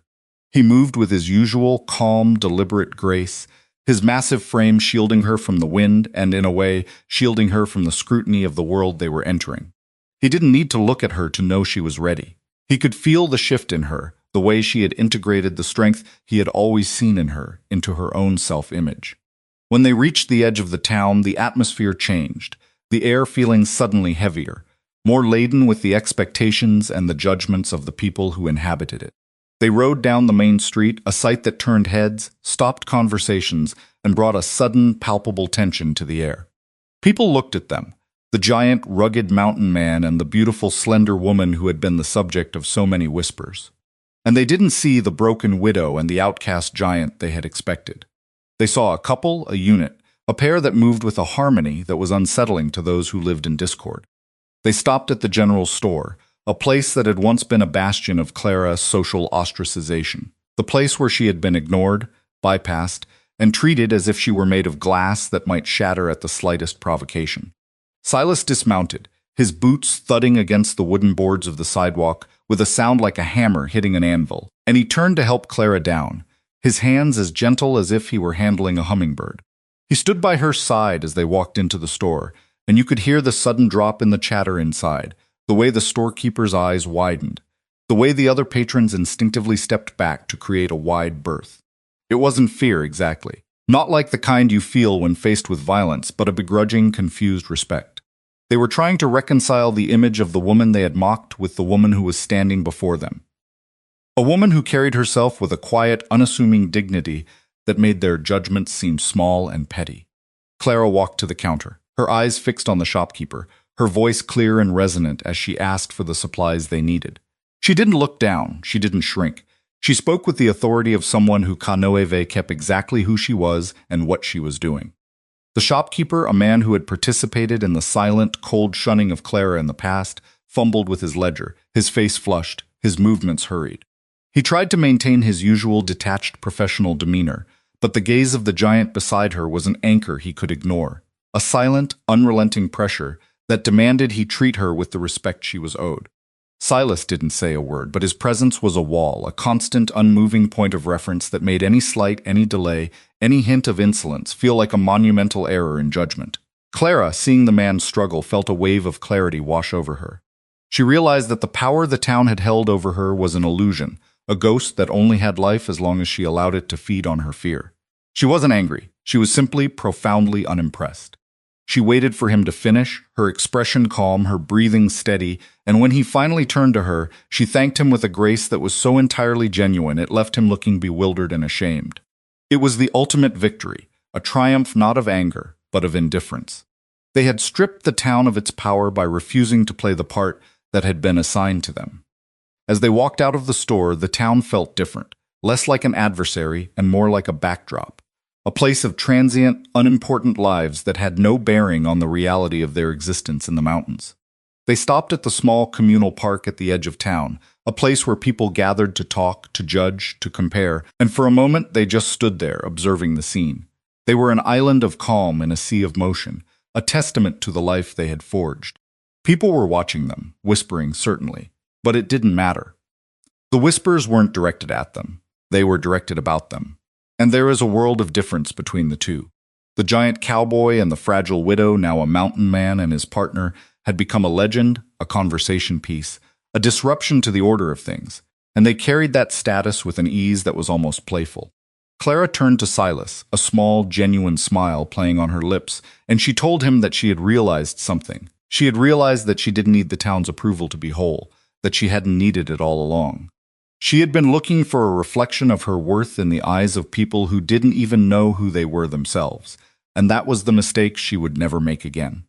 Silas smiled back, a rare, soft expression that transformed his rugged face, and he told her that he had always known she was the strongest person he had ever met. He had just been waiting for her to see it, too. The ride back to the cabin was a celebration of sorts, the atmosphere light, the tension of the trip completely evaporated. They talked about the things they had seen, the absurdities of the town, the way the world down there seemed so small and preoccupied with things that didn't matter in the grand scale of the mountain life.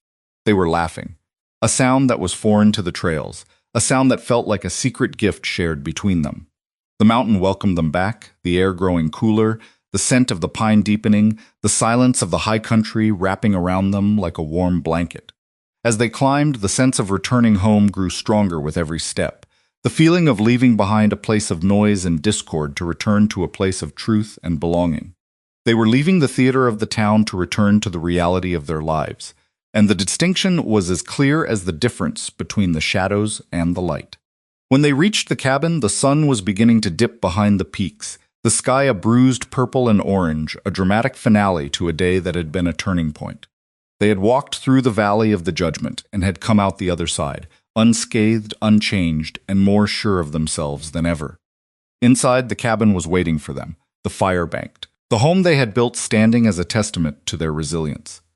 They went through the routine of the evening with a new sense of ease, the tasks of the house no longer just survival, but acts of care, acts of love.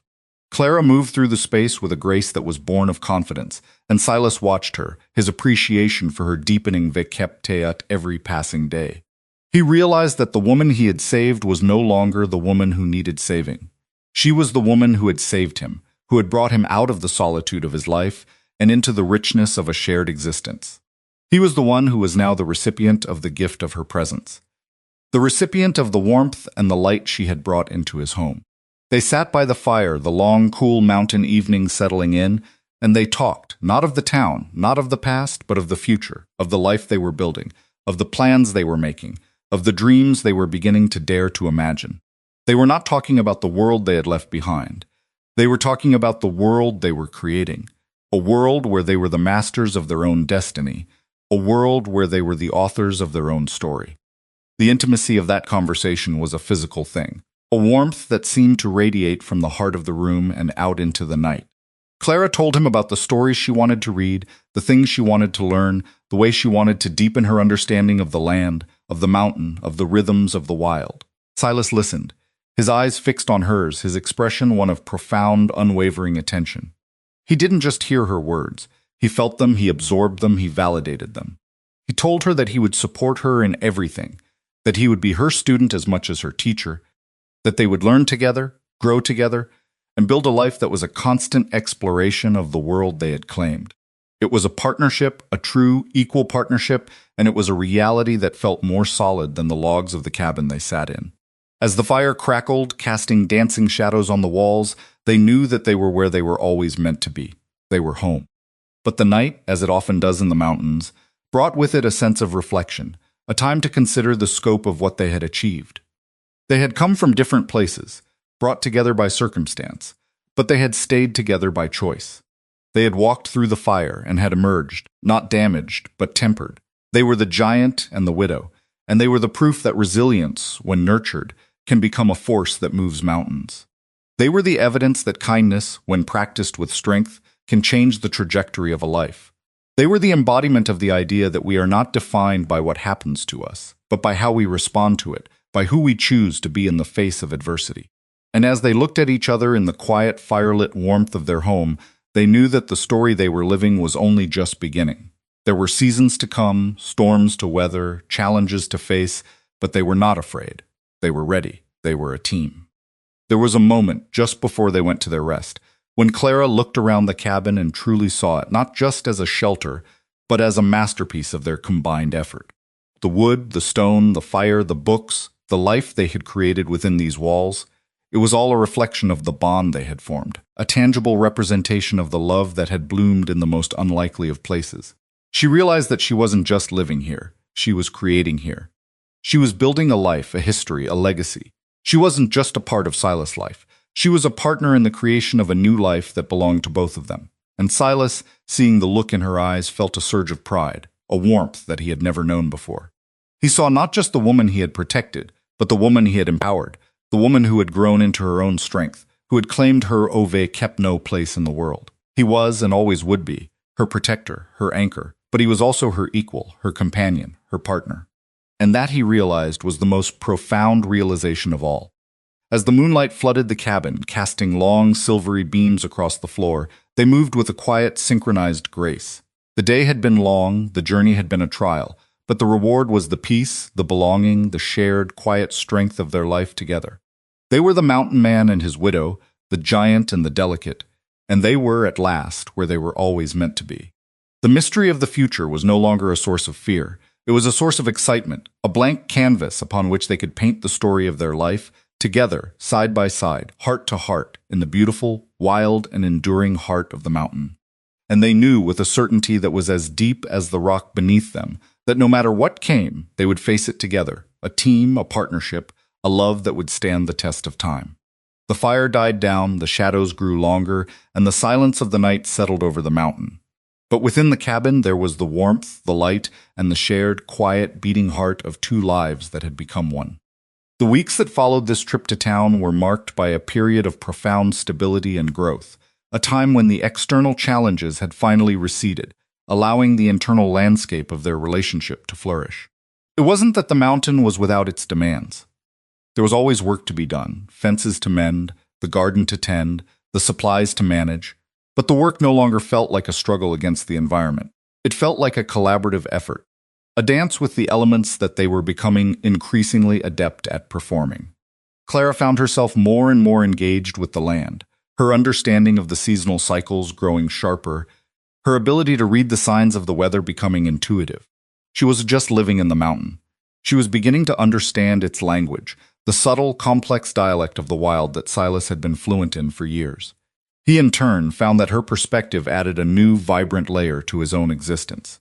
Where he had once seen only the practicalities of survival, he now began to see the nuances of beauty, the patterns in the chaos, the hidden, delicate details that she would point out.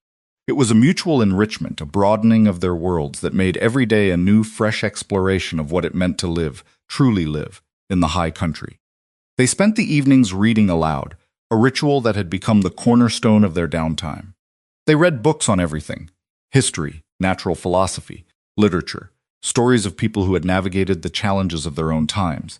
And these discussions often branched out into long, winding conversations about their own lives, their own philosophies, their own evolving worldviews. It was during these hours that the deepest connections were formed, the moments when they shared the unspoken, the forgotten, the parts of themselves that they had kept hidden from the world. Clara spoke of her past not as a series of regrets, but as a series of lessons, a curriculum of character-building experiences that had brought her to this place, to this moment, to this man. She realized that her past was not something to be discarded, but something to be integrated, a part of the complex, layered person she had become. Silas shared the stories of his own journey, the moments of doubt, the moments of triumph, the moments of profound, quiet realization that had led him to the solitude of the mountain. And he explained how her arrival had not been a distraction from that life, but a completion of it. It was a communion of souls, a meeting of minds that felt both ancient and entirely new. The respect that Silas held for Clara continued to grow, a deep, foundational admiration that permeated every interaction. He saw her courage in the face of the unknown, her resilience in the face of the difficult, her grace in the face of the unexpected. He saw the way she handled the challenges of their life not with complaint, but with a quiet, determined intelligence. The way she found solutions where others might have found obstacles. He was her protector, yes, but he was also her witness, and the role of witness was one he came to cherish. To be the one to see her grow, to see her thrive, to see her become the woman she was always meant to be, this was a role that gave his life a new, profound sense of meaning. And Clara, feeling that respect, that unwavering belief in her own agency, blossomed. She was no longer the woman who was defined by what she had lost. She was the woman who was defined by what she had found. A home, a partner, a purpose, and a sense of self that was unshakable. She was, in every sense of the word, free. As the season deepened into the height of summer, the mountain became a lush, vibrant tapestry of color and life. The meadows were carpeted in wildflowers, lupine, paintbrush, columbine, a riot of hue that seemed to pulse with the intensity of the sun. The streams ran clear and cold, their music a constant, soothing presence in the wildlife. The deer, the elk, the occasional shy movement of a bear in the distance served as a reminder of the vast, interconnected web of life that they were a part of. They spent their days out in the air, the work of the ranch punctuated by long, lazy periods of observation, moments when they would simply sit and watch the world unfold. They were learning the pace of the mountain, a pace that was slow, deliberate, and entirely immune to the rushing, anxious energy of the world they had left behind. They were learning the value of patience, the beauty of the pause, the necessity of the moment. It was a life that was stripped of the unnecessary, a life that was focused on the essential, and in that focus they found a kind of clarity, a kind of peace, that most people spend a lifetime searching for and never finding. The shadow of the past, the lingering questions about their future, the uncertainties of the world, all of it felt like a dream that was fading, a story that was being rewritten in the clear, bright ink of their current reality. They were the mountain man and his widow, the giant and the delicate, and they were finally at the threshold of the life they had always deserved. It was a life that was honest, that was authentic, that was theirs. And as they walked through the world, they carried that story kept te hatam, a testament to the power of love, the resilience of the spirit, and the enduring beauty of the human heart. They were the mountain man and his widow, and they were at last home. They realized that they were not just living in the mountain. They were becoming a part of its history, a part of its story, a part of the vast, enduring narrative of the wild. And in that realization, they found a sense of legacy, a sense of belonging that was both humbling and profoundly empowering. They were not just two people. They were a foundation, a starting point, a family of two that had grown from the strength of their shared bond. And as they looked ahead, they saw a horizon that was bright and filled with possibility. They were the mountain man and his widow, and they were ready for whatever was to come. There were moments, quiet and intimate, when they would talk about the future, about the years ahead, about the dreams they had yet to fulfill. They talked about the possibility of the garden expanding, about the repairs they would make to the cabin, about the stories they would read, the things they would learn, the adventures they would undertake. They were not just planning for a season. They were planning for a lifetime. They were building a world that was independent of the opinions of others, a world that was defined by their own choices, their own actions, and their own values. They were realizing that the only validation that mattered was the validation they gave each other, the quiet, steady belief that they were worthy of the life they were creating. They were the mountain man and his widow, and they were, finally and truly, home. They were the proof that resilience, when nurtured, can become a force that moves mountains. They were the evidence that kindness, when practiced with strength, can change the trajectory of a life. They were the embodiment of the idea that we are not defined by what happens to us, but by how we respond to it, by who we choose to be in the face of adversity. And as they looked at each other, in the quiet, firelit warmth of their home, they knew that the story they were living was only just beginning. The season of growth was in full swing, and it seemed as though every day brought a new discovery, a new realization, a new layer to their bond. Silas, who had once been so defined by the silence of his solitude, found himself wanting to share every aspect of his world with Clara.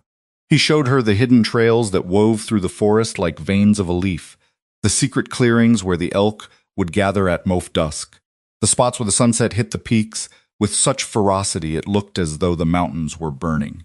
He taught her how to navigate the terrain by the position of the stars, how to predict the weather by the movement of the clouds, how to listen to the messages of the wind. It was a masterclass in the ways of the high country, and he watched with pride as she absorbed it all, her own instincts sharpening, her own connection to the land deepening. She was too just a guest in his world anymore. She was an architect of it, her presence coloring every aspect of his reality. Clara, in turn, brought her own gifts to the cabin. She organized the space, adding touches of warmth and grace that transformed the functional into the beautiful. She introduced the habit of pausing for reflection, of taking the time to appreciate the small, fleeting moments of the day. The way the morning light hit the table, the sound of the creek as it wound its way past the cabin, the changing colors of the leaves as the season began its slow, inevitable turn. She reminded him that life was not just about the work, about the survival, but about the quality of the experience, about the depth of the appreciation, about the richness of the shared moment. And Silas, who had once been so focused on the survival, the efficiency, the solitude, found that his life had been expanded, enriched, and made so much more meaningful by her perspective. He was a man who had built a life of strength, but she was the one who had brought the softness, the beauty, the nuance that made that life worth living. They were a pair that was perfectly balanced, a study in the harmony of opposites. He was the mountain, she was the wind. He was the bedrock, she was the blossom. He was the strength, she was the grace.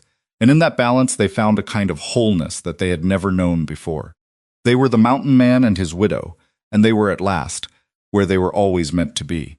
The mystery of the future was no longer a source of fear. It was a source of excitement, a blank canvas upon which they could paint the story of their life, together, side by side, heart to heart, in the beautiful, wild, and enduring heart of the mountain. And they knew, with a certainty that was as deep as the rock beneath them, that no matter what came, they would face it together, a team, a partnership, a love that would stand the test of time. As the summer sun began to wane, hinting at the coming turn of the seasons, they felt a sense of readiness, a confidence that had been forged in the crucible of their shared experience. They had been tested, they had been challenged, and they had come through it all, stronger, wiser, and more deeply connected than ever. They were the mountain man and the widow, the giant and the delicate, and they had found their place in the world. They were home, they were together. And that was all that mattered. The mystery of the future, the uncertainties that would inevitably arise, didn't seem so daunting anymore. They were not facing them alone. They were facing them together, a mountain man and his widow, a giant and the delicate force of nature that had claimed his heart. As Clara looked up at Silas, who stood by the hearth, a towering pillar of strength and kindness, she realized that the forsaken widow was forsaken no more. She was cherished, she was defended, and she was home. The firelight flickered, casting long, dancing shadows on the walls, and the wind outside howled, a reminder of the harsh world they had left behind. But inside, they were shielded, held within the heart of the mountain. The mystery of the future, the uncertainties that would inevitably arise, didn't seem so daunting anymore.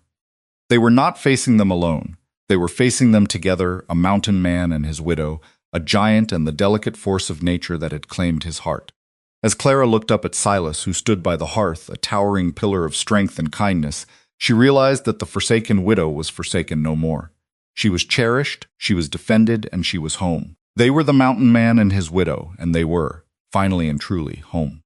There is a stillness that settles over the high peaks of the Montana Territory that feels less like an absence of sound, and more like the very earth itself finding its true resonant tone.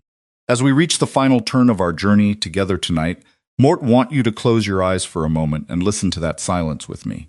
It is the sound of a life reclaimed, a spirit mended, and a love that has proven itself to be as immovable as the granite cliffs that watch over the valley below. We started this story in a place of judgment and cold stone, in the shadows of a town that didn't know how to value the resilience of a fragile soul, but look at where we find ourselves now. The cabin sits nestled against the mountainside, a fortress not of iron or hate, but of warmth, light, and the quiet, steady strength of two people who chose to build their own world rather than wither in the one they were given. Clara Montgomery and Silas Vance are no longer the widow and the mountain man, no longer the fragments of two separate, lonely lives.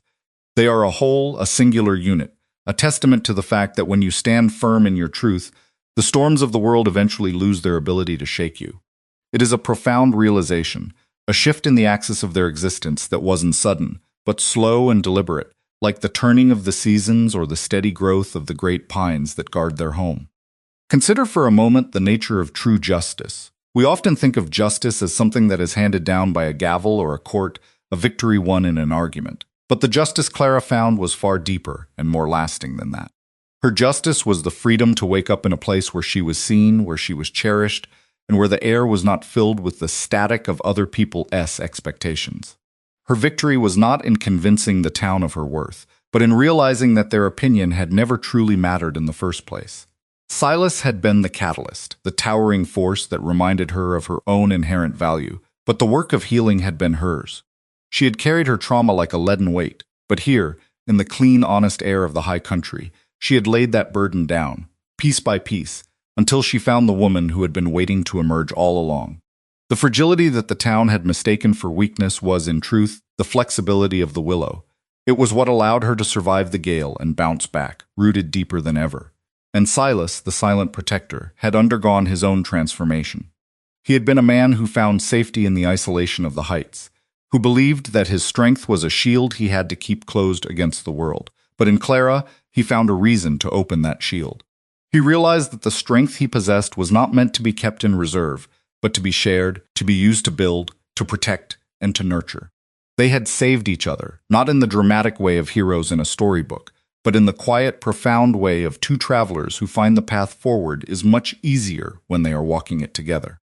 The cabin had become a repository of their shared life, a collection of memories, artifacts, and small daily victories. You would see it in the way the shelves were lined with books they had read together, the way the hearth was always stocked, the way the kitchen was filled with the sense of a home that was lived in and loved. Everything in that space spoke of a life that was integrated, a life that flowed with the natural rhythm of the land. There were no longer the jagged edges of their past to trip over. Those had been sanded down by the shared labor of the spring and the long, quiet intimacy of the mountain nights. They were a pair that moved through their days with a fluidity that was almost hypnotic, a harmony born of total trust.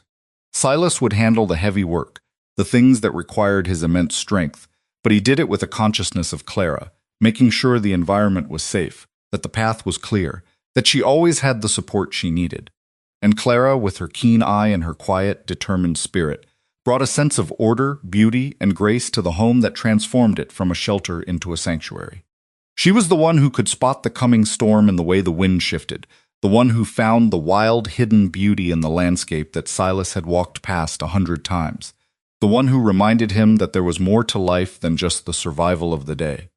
As the sun began to dip behind the peaks, casting those long, dramatic shadows that make the Montana mountains look like the spine of the world, they would often find themselves on the porch, watching the light change, the world turning from gold to violet, and then to a deep, impenetrable blue. It was in these moments that the peace of their reality was most palpable. They weren't looking for anything, they weren't waiting for anything. They were simply present. They were two people who had found the destination they hadn't even known they were seeking. There were no more threats from the banker, no more whispers from the town, no more pressure to conform. The outside world had become a distant, fading memory, a place that no longer had a hold on them. They had built a life that was entirely self-contained, a universe of two where the only laws were the ones they wrote for each other. Laws based on kindness, on respect, on the unwavering commitment to the well-being of the other. The silence of the mountain was their music, the firelight their light, and the bond between them their compass. It was a life that was stripped of the unnecessary, the performative, the artificial, and in that stripping away, they had found the pure distilled essence of contentment. Mote often think about the people back in that valley, the ones who had been so quick to judge, so eager to tear down, so invested in the status quo. Mote wonder if they ever looked up at Mote Fee the mountains and felt a sense of longing for the kind of integrity that Silas and Clara possessed. Mote suspect that deep down they knew. Mote suspect that in the quiet moments of their own cluttered lives, they felt the absence of the authenticity that the mountain couple had achieved.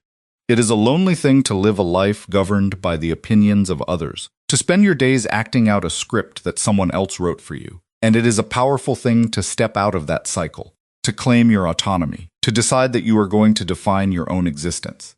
That is what Clara and Silas had done.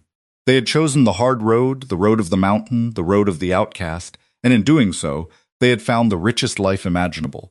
They had proven that you don't need the validation of the world to be happy, to be whole, to be loved. You just need the courage to build your own sanctuary and the resilience to stand in it, day after day, year after year, with the person who holds your heart. Their future, the one that stretched out before them like the endless valleys of the territory, was not a cause for fear, but a landscape for exploration. They would grow older, of course. The winter snows would come and go, the mountain would shift and change, and the world would continue its unpredictable turn. But those were just the facts of life. What mattered was the constancy of their connection, the way they would face those things together. They were a team, a partnership, a unit. They had moved beyond the need for grand gestures or dramatic pronouncements.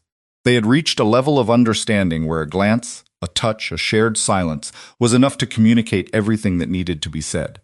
They were the architects of their own fate, and the structure they had built was one that was designed to withstand the test of time. They had created a legacy, not of wealth or fame, but of something far more precious, a legacy of trust, of healing, and of the enduring power of love. As Mote look at them now, standing on that porch as the stars begin to fill the vast open sky above the peaks, Mote am reminded of why we tell stories like this. We tell them because we need to know that it is possible to survive the dark, that it is possible to find your way home even when you have been forsaken, that there is such a thing as a giant who will hold you up in a fragile soul that will be the strength you didn't know you had. We tell these stories because they are the blueprints for our own healing, the maps for our own journeys. We all have our own mountains to climb, our own shadows to face, our own loneliness to navigate, and seeing that two people against all odds could find each other and build something so beautiful gives us the courage to do the same. The giant and the widow, the mountain man and the woman who found her strength. Their story is not just a relic of the frontier. It is a timeless affirmation of the human spirit. They turned back toward the cabin, the light from the hearth spilling out onto the porch, a warm, inviting glow that promised safety, comfort, and the company of the one person who mattered most in all the world. They were going inside to finish the night as they had started it, in the warmth, in the peace, in the shared reality of their life. There were no more demons to fight, no more battles to win, no more questions to answer. The life they had chosen was their own, a life of their own making, a life of profound, enduring contentment. They were home, they were together, and that was the greatest, most beautiful triumph of all. Before we part ways, Mort want you to remember something. The mountain is always there. The silence of the high country is always waiting to be heard. And the lesson of Silas and Clara is one you can take with you wherever you go. That your strength is not measured by the battles you win in the world, but by the peace you create in your own heart. It is measured by the people you choose to surround yourself with, the trust you allow yourself to build, and the love you have the courage to offer, even when the world tells you that you have nothing left to give. You have more, friend. You have so much more. And like the delicate woman who learned that she was made of steel, and the mountain man who learned that he was made of heart, you are capable of building a life that is truly your own. Thank you for walking this trail with me. Thank you for listening to the story of the giant and the widow, and for finding a piece of yourself in the shadows and the light of their journey. Mort hope that when you look at the mountains or the stars, or even just the quiet moments of your own day, you remember that you are never truly forsaken, that you are always in the process of becoming, and that the sanctuary you are building is the most important work of your life. Keep the hearth fires burning in your own heart, and remember that there is always a place for those who seek the truth, the quiet, and the enduring strength of a life lived with integrity. Until next time, may your path be clear, may your heart be steady, and may you always find your way home to the things that matter most. Stay strong, stay kind, and above all, keep moving toward the light, no matter how cold the winter gets or how high the peaks might seem. You have the giant strength within you and the widow's resilience, and that is a combination that can conquer any territory.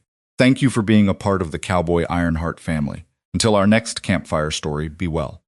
This is a work of fiction created solely for entertainment and educational purposes. The characters, events, and situations in this story are entirely imaginary. Any resemblance to real people or real events is purely coincidental. This content was created with the aid of AI tools and has been carefully edited by the team at Cowboy Ironheart. All rights reserved.